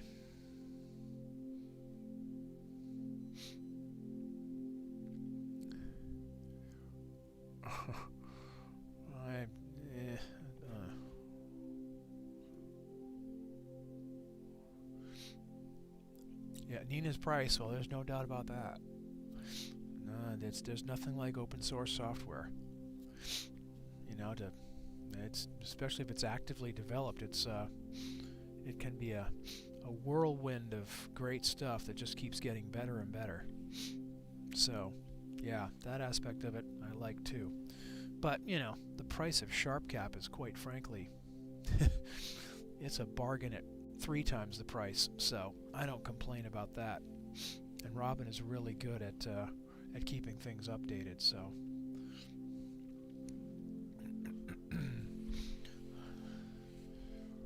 And adding, in fact, one of the cool new tools that's in SharpCap right now is the annotation feature, which we've just been struggling to try and make work and can't make it work.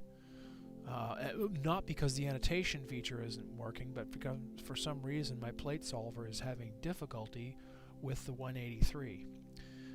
I don't really know why that is, but there you are.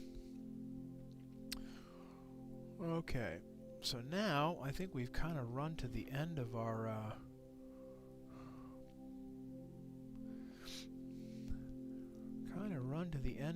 there's a little bit more wispiness in this that I hadn't seen before because I had the histogram kind of set off a little bit. At the risk of blowing the core out, I'll bring in a little more of that wispiness on the outside so you can see a little more of those spiral arms spinning around there.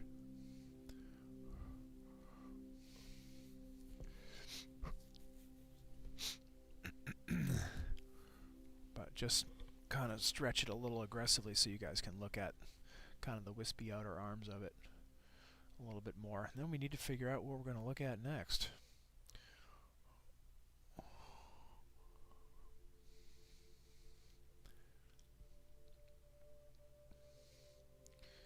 Yeah, that kind of brought out the arms of it nicely. Okay, good. Yeah, I guess Doug is not coming back. Anyway, Doug is just outside of Louisville.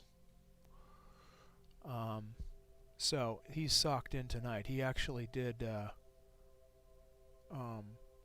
live stream on Friday night with the Rasa, and with 90% moon. Still managed to get some good some decent images, but he was playing around under a 90% moon, so it you know, wasn't stellar, but he still put up some good images.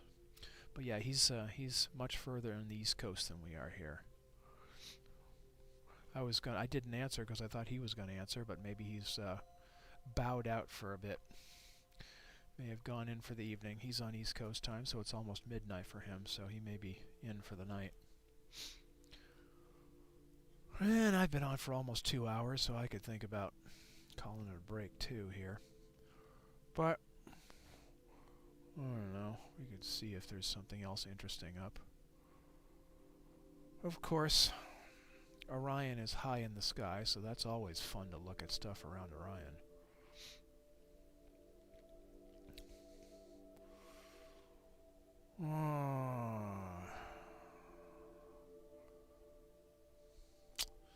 Boy, there's always lots of things here.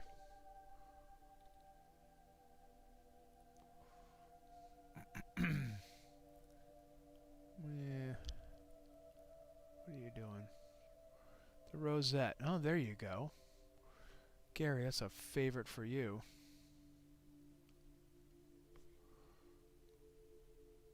Well, or sorry, Gary. Greg. Greg, this is one you like. Let's see. Let's go over and do part of rosette. I only have like 0.8 of a degree on this, but we can go over and try a piece of the rosette.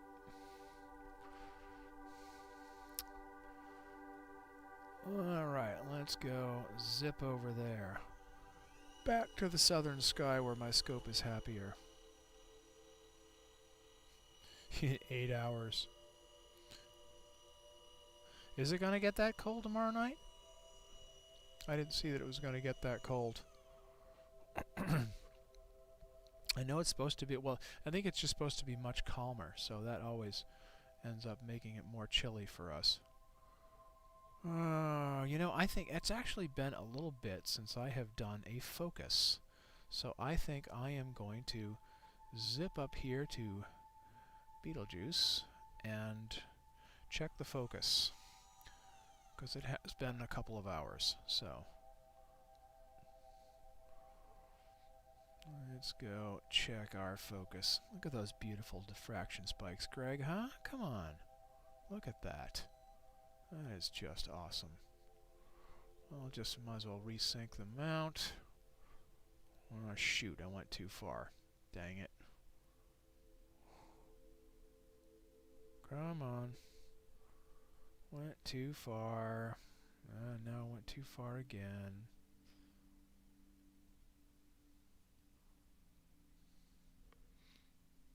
Come on, come back to me.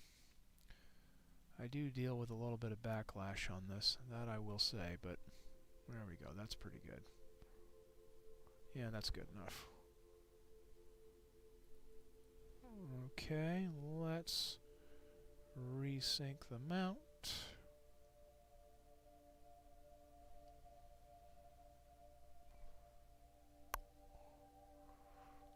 Okay, and let's check our focus here.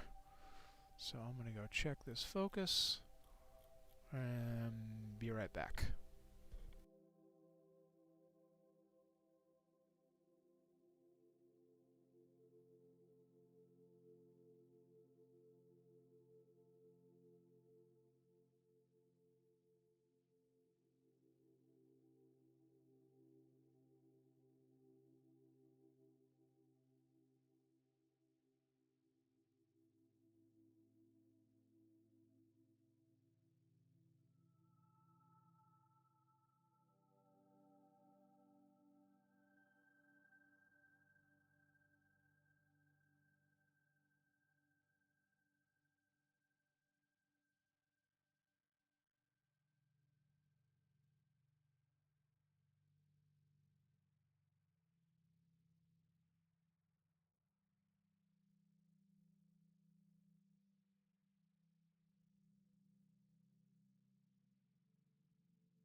Okay, so that wasn't too bad.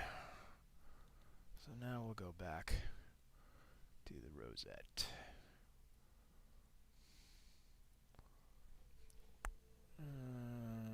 Boom, boom. Now, obviously, I don't get a whole lot of this in my view, but we'll get some of it.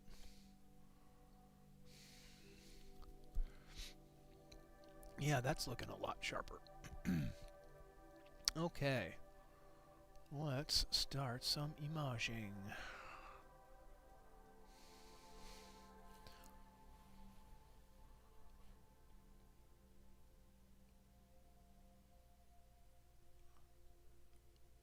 Oh, okay. Oh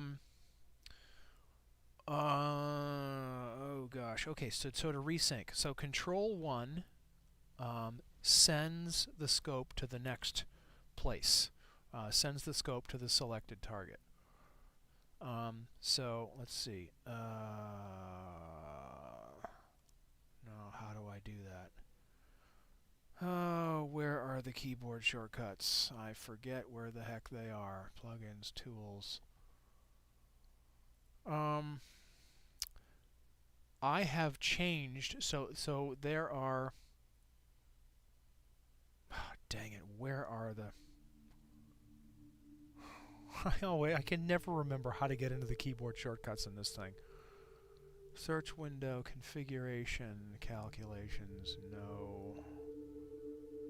No, no. And now this is behind stuff, really? So you're not going to be able to...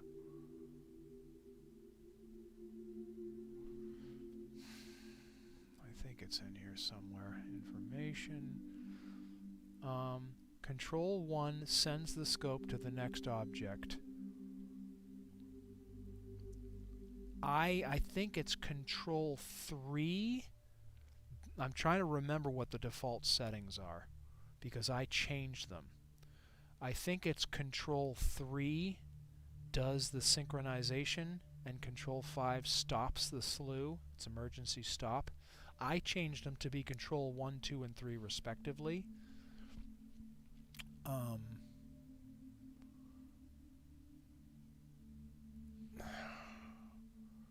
Keys, oh, that's what it is. Keys, okay. Keys, pan around, scrolling, date and time, display options.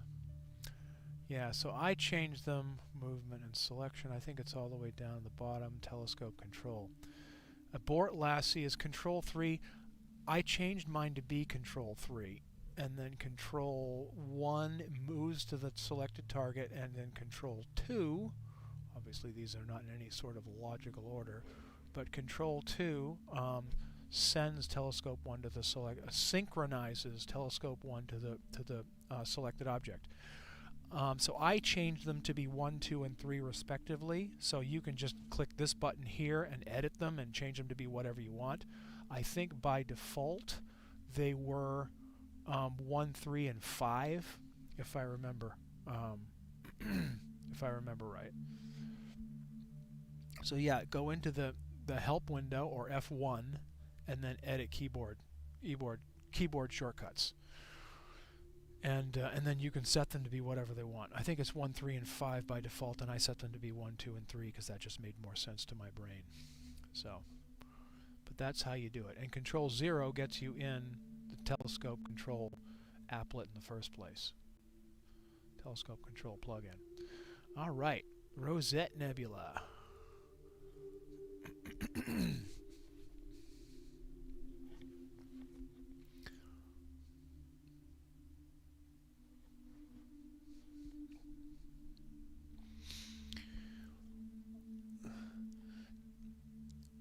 Greg, you were fascinated by this. Gosh, was that a year ago or so? That was back when we were doing live streams, and you stumbled across this and like got obsessed with it for a while. Just kept shooting this thing, and of course, with the 1600 and the 4x3 sensor, it fit in perfectly. It's a bit too big for my 183 because I only have about 0.85 of a degree up and down. It's pretty good side to side, but up and down I only have about 0.83, so.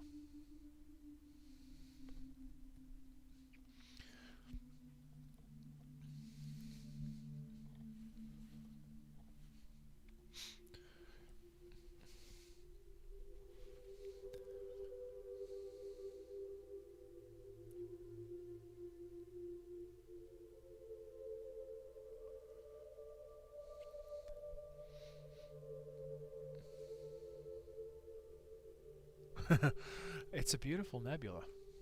It really is. So, something to be worthy of being obsessed about. So you're at 1215 millimeters at 150. So what are you, F7? F8? Are you using a reducer on that at all?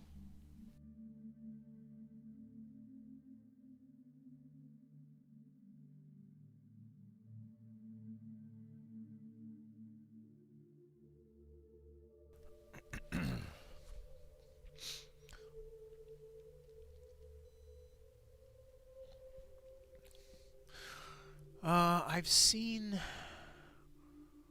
seen some of your oh, and in fact, you know what? I don't have this adjusted right because it's a little too clean. I've seen a number of your horse heads, and I don't remember which ones I've seen, but I know I've seen a number of them. It's F8 and no reducer, just a flattener. Okay, yeah. So you're definitely doing AP because you need to have some long exposure times to soak in the light. So I'm basically getting 4 times the light you are. So what I see at 60 seconds takes you 240.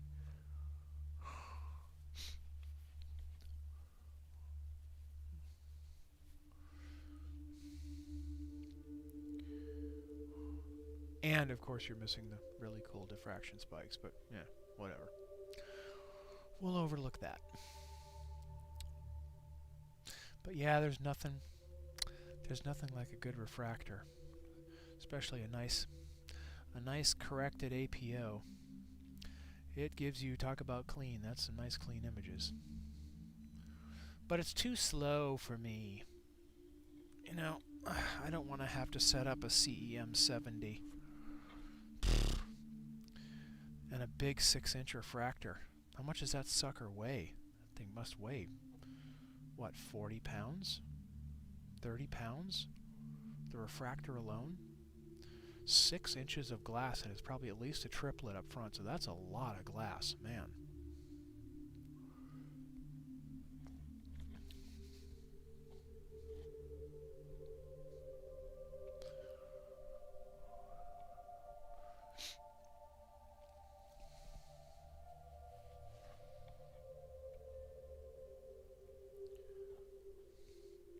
The Rosette Nebula.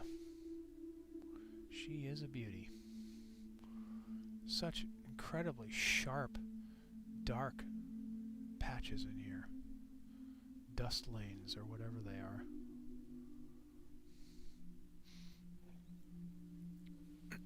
Oh, you have a reducer, but you choose not to use it? Ah, okay, it's a CF tube. Okay, well, that helps. Bigger glass for the same weight. That's a nice trade-off. Of course, it must make it even more nose-heavy, though, because now even more of your weight's going to be on the nose. Well, you just move the mounting point further up.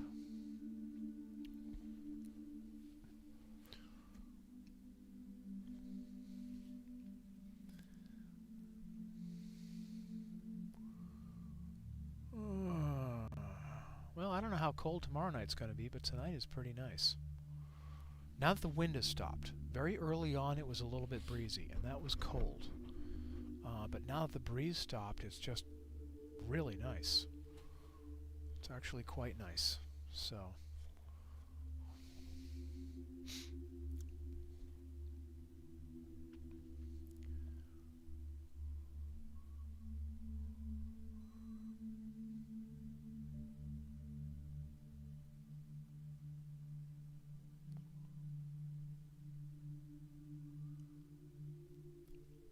Oh, okay.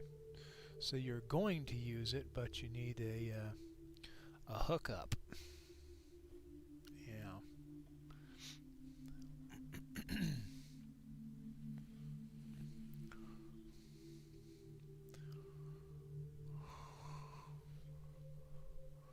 Just amazing, some of these darker spots in here.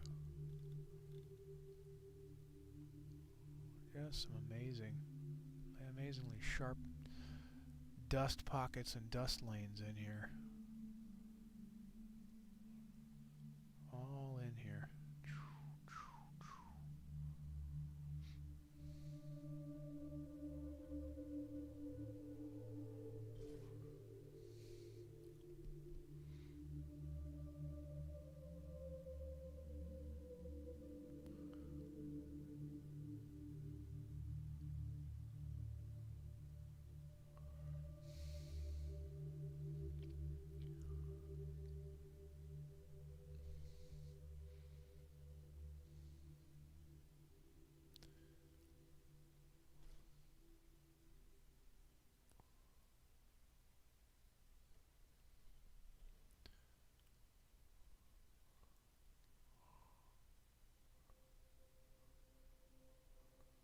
See it in its full context. You actually get most of it. Not too bad. Well, I mean, we're missing a little bit of... Well, not too much of it.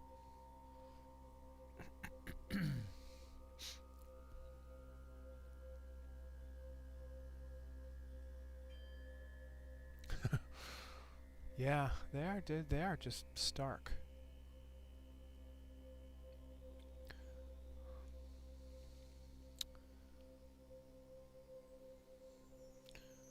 Quite sharp. And in color it is something. I mean, you can see it's Obviously a lot of hydrogen in it, but it's quite something. Nothing like the black and white, though.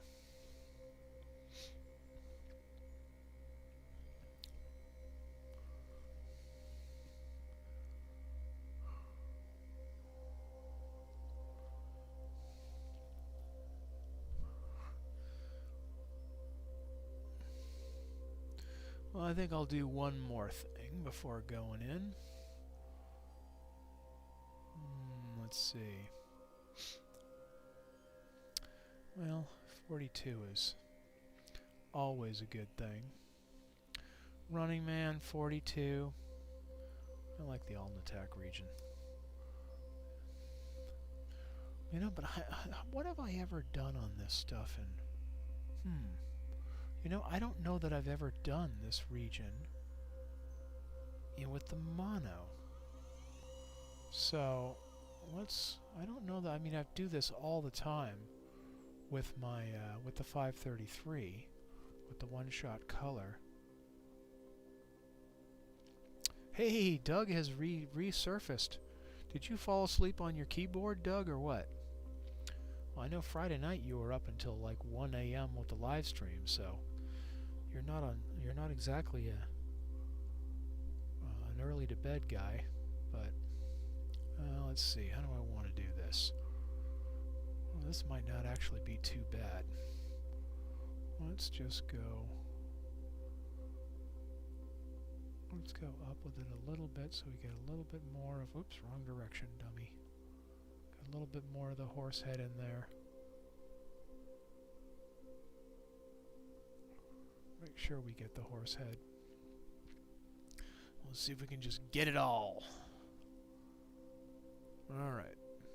Let's go with the AltAz region in black and white. I don't think I might have.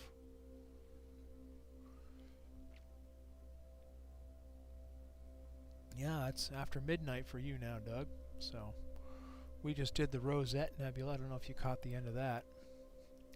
That was pretty sweet.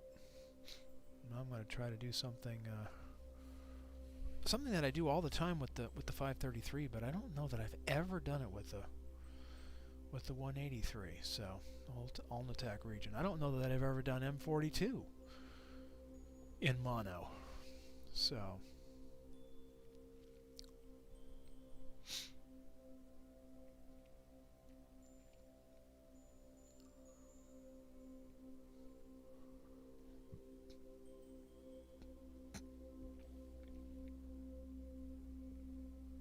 cool. Well, and while you were gone, Doug, Greg informed me how to set up the notifications properly in YouTube, so that those who I am following, boy, I just barely got the horse head in there. Those who I am following, which involves both of you guys, I'll now actually finally get notifications on. I haven't been getting the notifications up to this point because I didn't realize you had to also ring the bell, as it were, to be emailed about stuff. So, I'm going to set up my notifications so now I actually get emailed or whatever when you guys have live streams. You know, I might kill this first sub because it looks like the mount may have been moving a little bit still. So I may end up clearing this and going with another one because I think the mount was a little jiggly.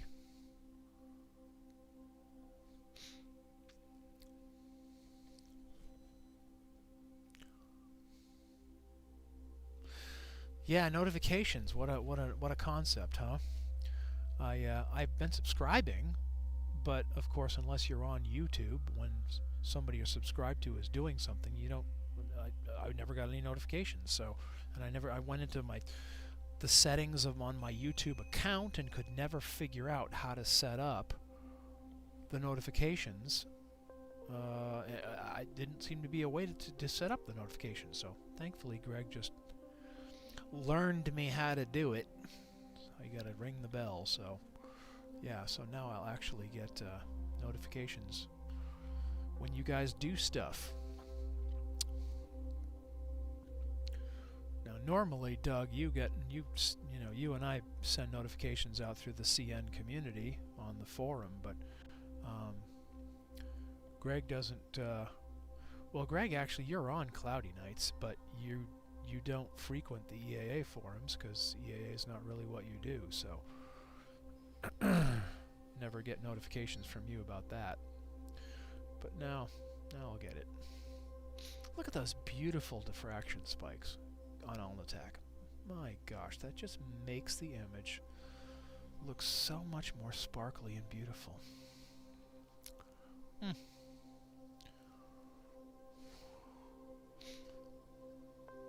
this whole side here looks kind of smeary.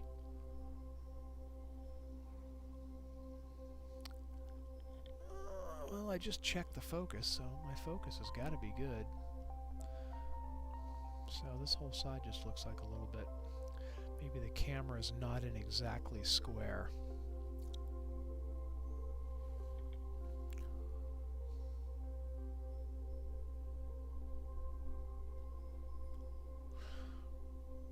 They would get a lot more interaction among followers if they separated subscribing and notifications. Why would that be? They'd get a lot more interaction if they separated subscribing and notifications. See, I would think if you hit subscribe and it automatically notified you, they'd get more interaction than having to make them separate steps. But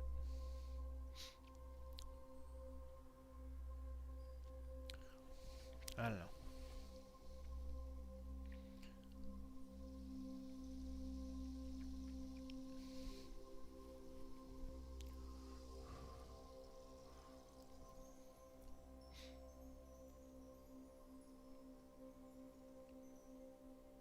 You know, this just does not look very sharp. I just changed the focus, but this just looks too smeared. And it's in a perfect spot in the sky. It's basically on the meridian, high in the southern sky. So this is like perfect right now. So I'm perplexed as to why this does not look sharper than it does. Because I would think this would be... 533 certainly looks sharper than this, and it's got bigger pixels, so... But, who knows, that's what small pixels can do.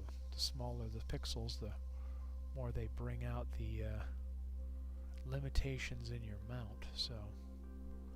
I don't know, see, a lot of these stars look like they're smeary and eggy. But there's definitely the horse head there.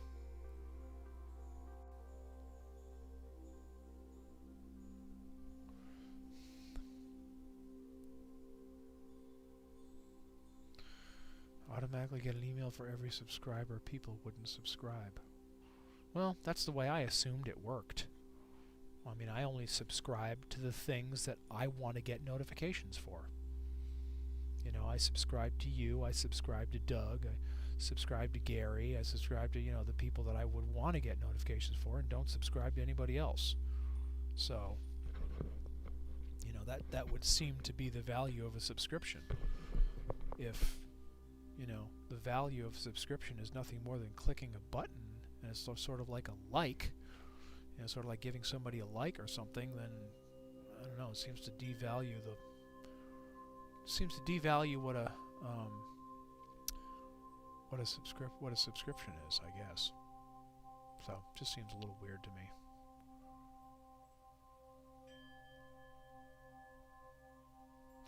Yeah, you know, over here they're egg-shaped, and over here, I don't know.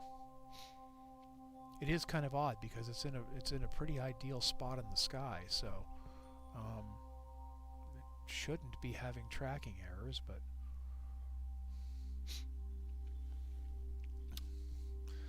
but you know, whatever. It's a $500 mount, so what do you want?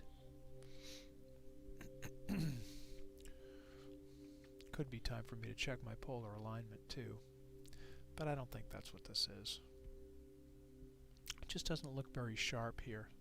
But if I'm having eggy stars, it's not going to look sharp.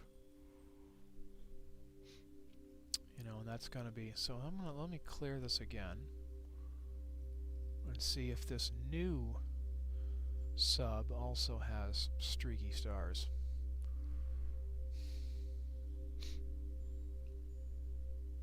Well, these are better. These stars are better. So let's see if starting afresh does something good for us. On attack, you bright, glary monster, you.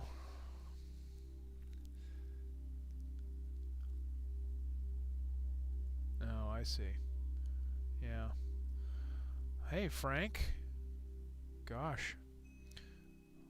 All you East Coasters, it's after midnight before you show up. I guess this must be the after party.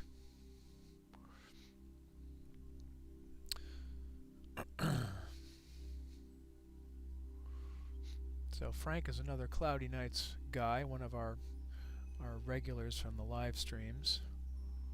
And so, well, Frank, you know Doug, and Nevada Desert Skies is a friend of mine out here, Greg McKay, and he's with the Las Vegas Astronomical Society, a fellow member. And so he's also been here tonight. Another guy who does live streams out here in the desert region, but he does it actually from the city. He does it from his backyard in the burbs of Vegas, and still manages to get some really nice... What do you use for light pollution filters, Greg? I'm assuming you must use something, because you're probably at least Bortle 7 or 8 where you are, so you must have to use something.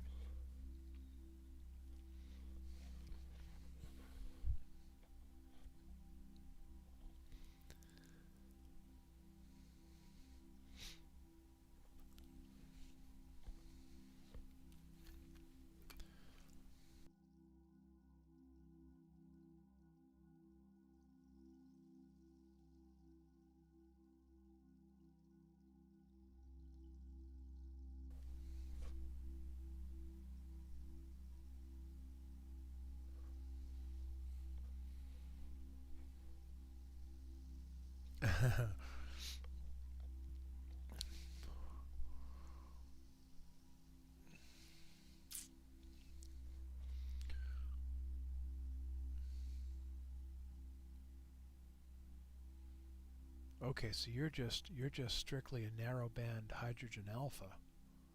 So you don't bother with any of the generic light pollution things or the multiband. You're just strictly mono and HA.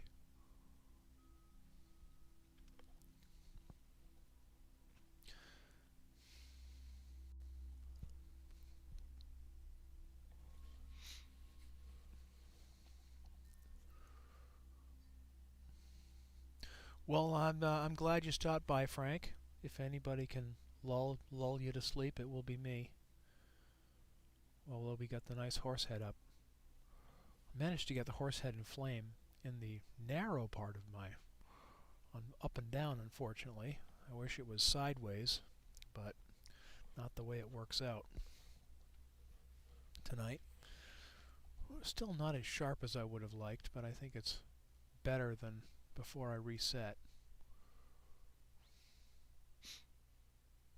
Somehow it seems to be sharper with the 533, but that doesn't make a lot of sense because the 533 has bigger pixels.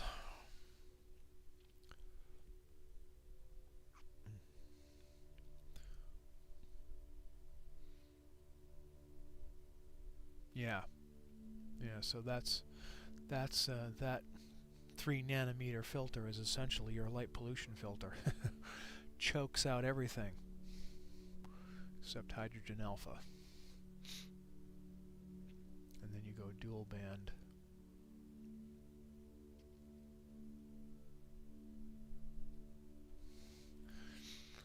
Yep. Greg manages to put up some good images even from his Bortle 8 backyard. Which is just further, you know, you're running at f8, and plus you're running incredibly narrow band, so yeah, it's no wonder your subs have to be a little bit longer than mine. Thanks for stopping by, Doug. Good to see you, and hopefully next time I'll get notifications of your things. But yeah, so I'll see you on the next live stream, whichever one of us does one next. Dark of the Moon now, so I'll be doing them more. So tomorrow night's supposed to be good, but I don't like doing them 2 nights in a row because that just burns me out. So, although Greg is saying he might have one tomorrow night, so I may just glom onto his, not set up tomorrow night. So, but maybe later in the week. We're supposed to be having some, continuing to have some. We're supposed to continue to have some pretty decent weather out here, at least for the next several days. So, hopefully, I'll get another one in this coming week. But we'll see. We'll see how my schedule works out. But good night, Doug. Thanks for coming by. We'll see you soon.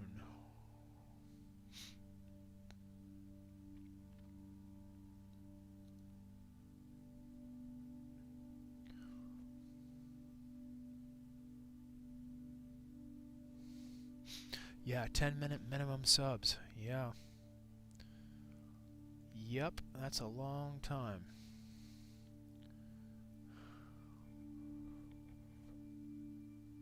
You'll be live tomorrow night? Well, good. Maybe I'll catch you tomorrow night then. We'll see what's going on tomorrow. What is tomorrow? Tomorrow's Monday, so yeah. Could be.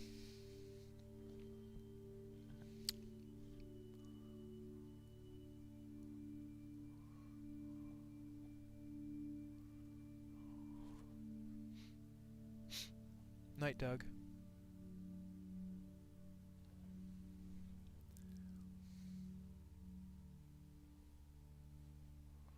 Frank, are you still on? What's the weather in the Northeast? Doug said he was all socked in with fog. What are you guys seeing up there?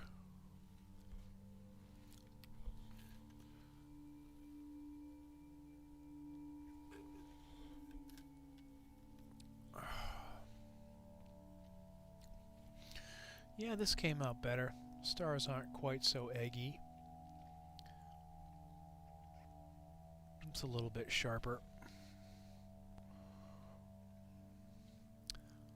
Attack continues to be big time blown out, but it's 6:30-ish. Okay.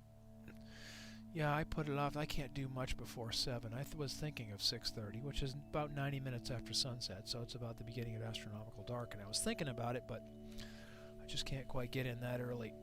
So 7 o'clock just works better for me. Bitter, bitter cold. Well, that would imply that maybe you're clear, too.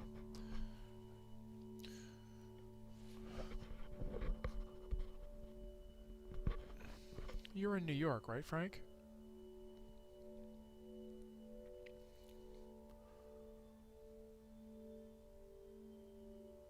Yes, I know. I have seen your countdown video, Greg, a number of times.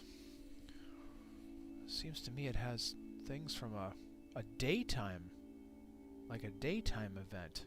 Some all-sky camera view of something as part of it, where I think you see Keith walking in and out of the field of view for part of it.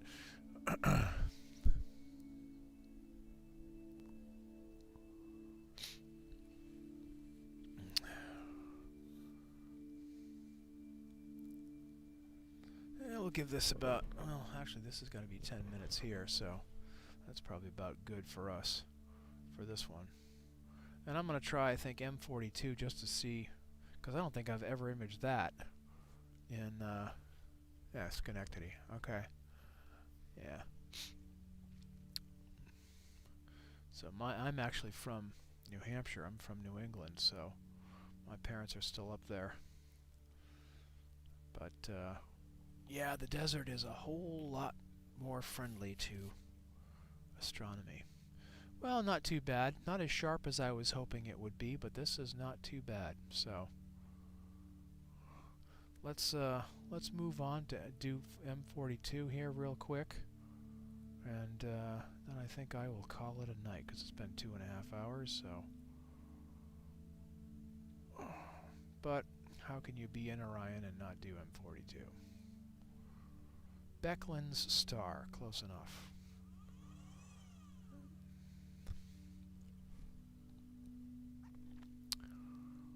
Well, we'll just finish off with the big, bright, spectacular show here. Alright, let's move you up a little bit, because I know most of your wispiness is the bottom part. See how much of it we can pick up.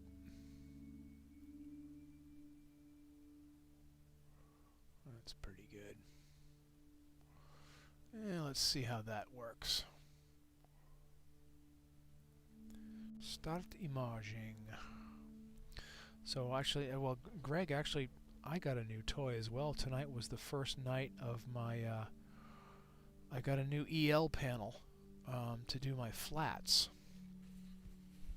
And up to this point, I'd just been using a crappy little LED light, which is one of those magnifier reading lights that has a ring of LEDs around the outside, and I would clamp that over the front of the scope, and then I have an old opaque panel from a tracing box, a tracing tablet, that I would put under it to kind of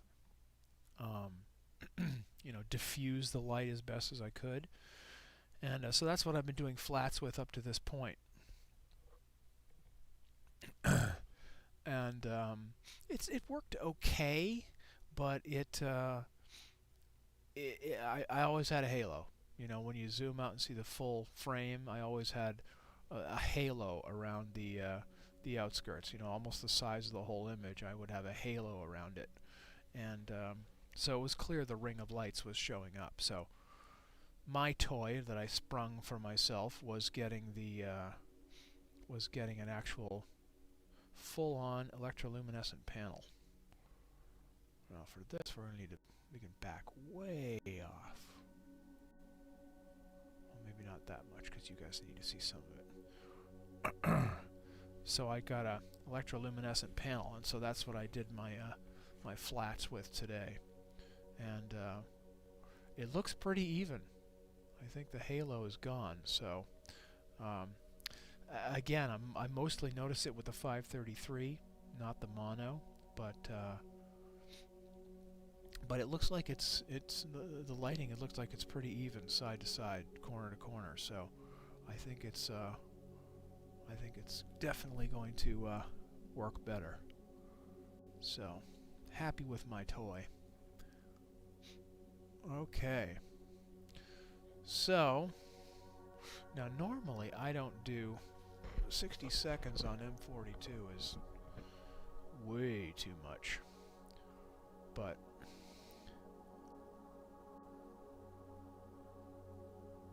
you blow out the core to get the outer parts to show up, or you go the other way so that you can see the core a little bit better, but I think we'll just focus on the pretty wispy parts tonight.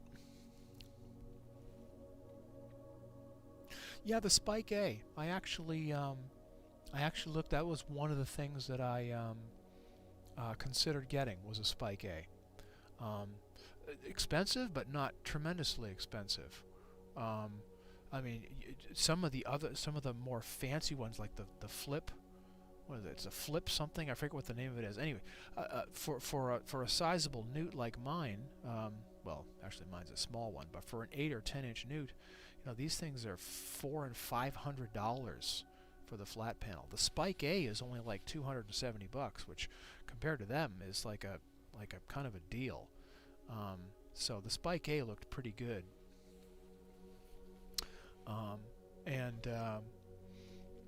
so I almost got that, but then I saw on the Illuminance site that they just sell the panels themselves. So let's see, do I have that? Let's see if I have that bookmarked here. I think I might have that. No.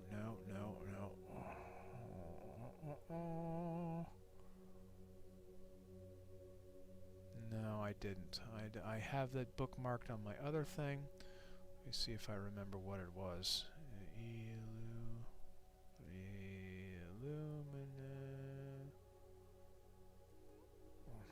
No, that's not it either.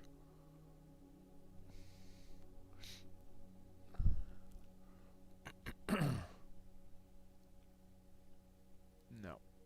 Okay, so we just need to do a regular search.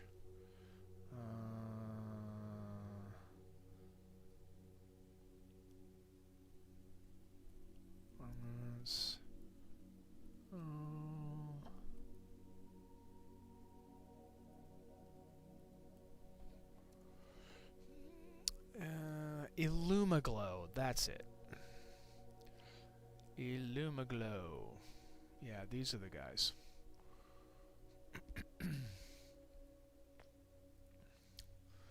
Not illuminance, Illumaglow.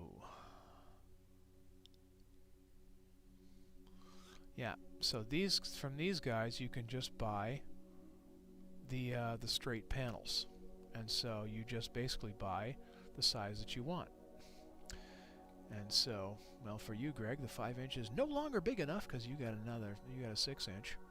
So I ended up getting the 10-inch. So this is what I bought. It's just the 10-inch, the panel, and then you can also buy an acrylic diffuser for the front of it, which is optional. The EL panel is pretty diffuse, but it is a little bit grainy. So you just get the add-on acrylic panel, and so, you know, for me, for the acrylic panel and this, and the inverter, was like $140. And then I already had my translucent panel that I was using already anyway, so I put that on the back, and the acrylic panel that came with it on the front kind of sandwiched the flexible little EL panel between them, and clamped it all together, and so it's protected, and it works pretty cool. So and there is a dimmer switch on the inverter. You get the Mondo inverter with it, and so you can see there's a dimmer switch on it, and so yeah. But I just keep it at full intensity and just vary I vary the exposure time. I'd use about 1/10 of a second. Is all it takes to have the histogram in just the right spot. But yeah, Illumaglow is where I got it, and it turned out to be even half the price of the Spike A. So and it seems to work really well. I seem to have a pretty flat, a much more even light pattern on this. So.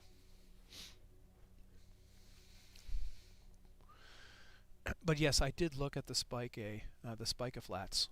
I did look at those too. I was gonna get them until I found Illumaglow. So.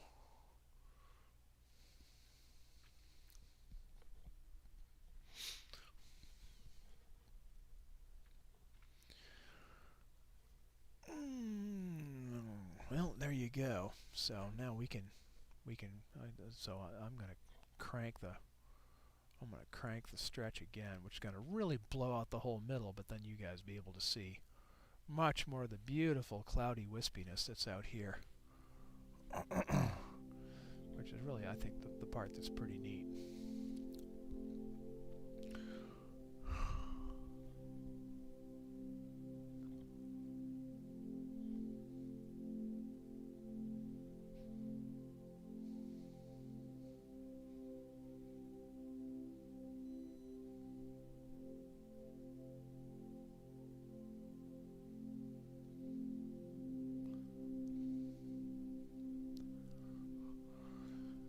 Quite a nice, bright, intense area of star formation in our galaxy.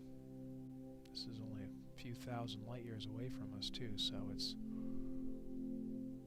definitely nice.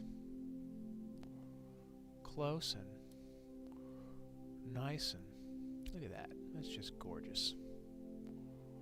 Just gorgeous. But of course you have to make a complete mess out of the middle to be able to see it. Plus the full well depth on this 183 is pretty low, so you know, not gonna. It's an older technology camera, but it which is why I tend to not do objects like this with it. You know, it's really my galaxy hunter, so that's why we spent most of the night doing galaxies tonight. But I've never imaged this stuff with in mono before, so this is kind of cool. And then we can go completely the other way and see more of the core. Of course, even this, the core, even at 60-second exposure, even the core is still like way blown out. Best way to actually do this, if you're going to do the core, now that we've done the bright parts, is to knock the exposure time way down and then clear this and start over again. Of course, the black level is going to have to go all the way over. And then you can start to see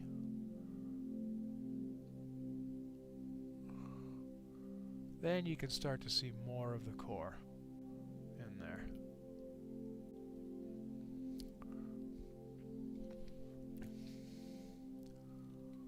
And you can see more of the core.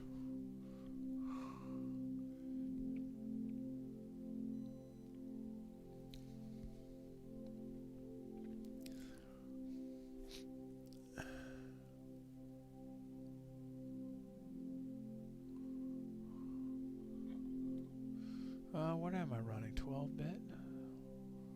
That's a good question. Where is my...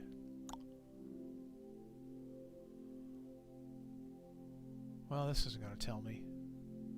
Yeah, what is the 183 a 12-bit? Is there 12 or 14? I don't remember which. I don't remember which one.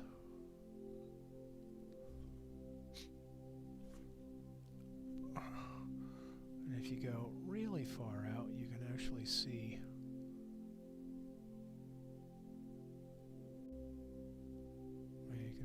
make out the trapezium. Although my scope is not very good at getting small sharp targets, because it's not really set up for that, but you can kind of see the trapezium in there. Sort of a blurry 4-star blob. Well, I can really only make out 3 blobs, but anyway, you get the idea. You just got to back it way off in order to be able to see much of anything. Otherwise, you're right back to the beautiful wispiness. See, we get a little more of the inner wispiness now. We reduce the exposure because this thing is so darn bright. So darn bright.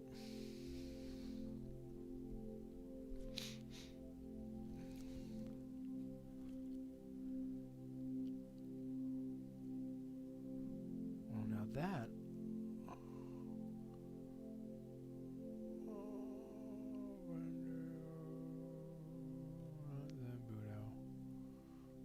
would be EAA.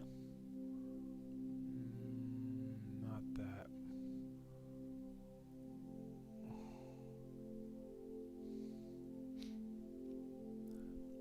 Well, you know what? I don't think that's going to be it either, now that I think about it. This is what I was looking for, not that. Not the Agena Buyer's Guide. I was actually looking for this.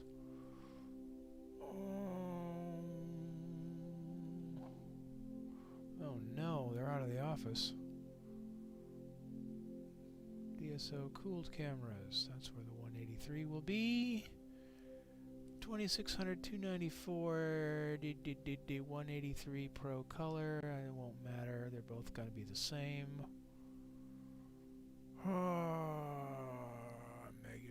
Megapixels. 12-bit. Yes, it is 12.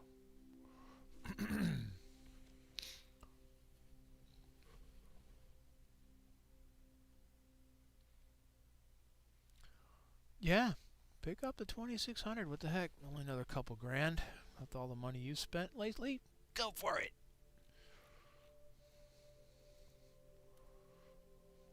Where's the 2600? We just passed it, didn't we? The mono is 2500. Where is the 2600 color? There it is. Yeah, see? Only cool 2 grand. Go for it. And I'll subscribe to your thing and you can spend the money for me. Wispiness. Oh, so you and I you checked as well. Yeah. We were cross-checking.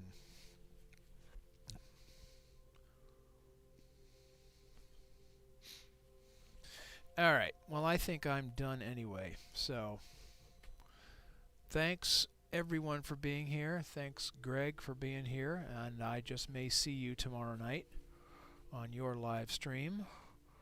And everyone else who attended, thanks, and everyone else who's watching afterwards, after this is long done but still wanted to see, thanks for stopping by. And thanks for coming, thanks for watching. I do enjoy doing this stuff, but it's nice to have people looking at it because that encourages me to keep going. So your hobby budget is blown for 2022 and January is not even over yet. Yeah. Yeah.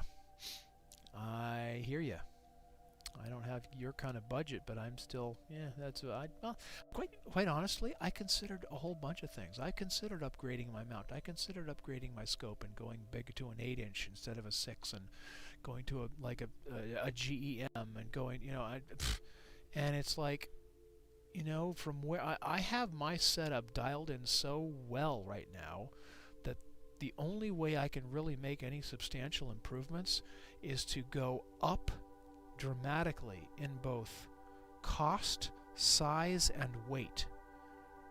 And none of those 3 things are attractive to me. So, my simple little 6-inch newt that I kind of have here, you know, my simple little 6-inch newt that I just, you know, it works so darn well, and I've got it dialed in so well that, yes, I do have eggs for stars a little bit. You know, the tracking is not perfect because the evolution is, you know, it's just an AltAz mount.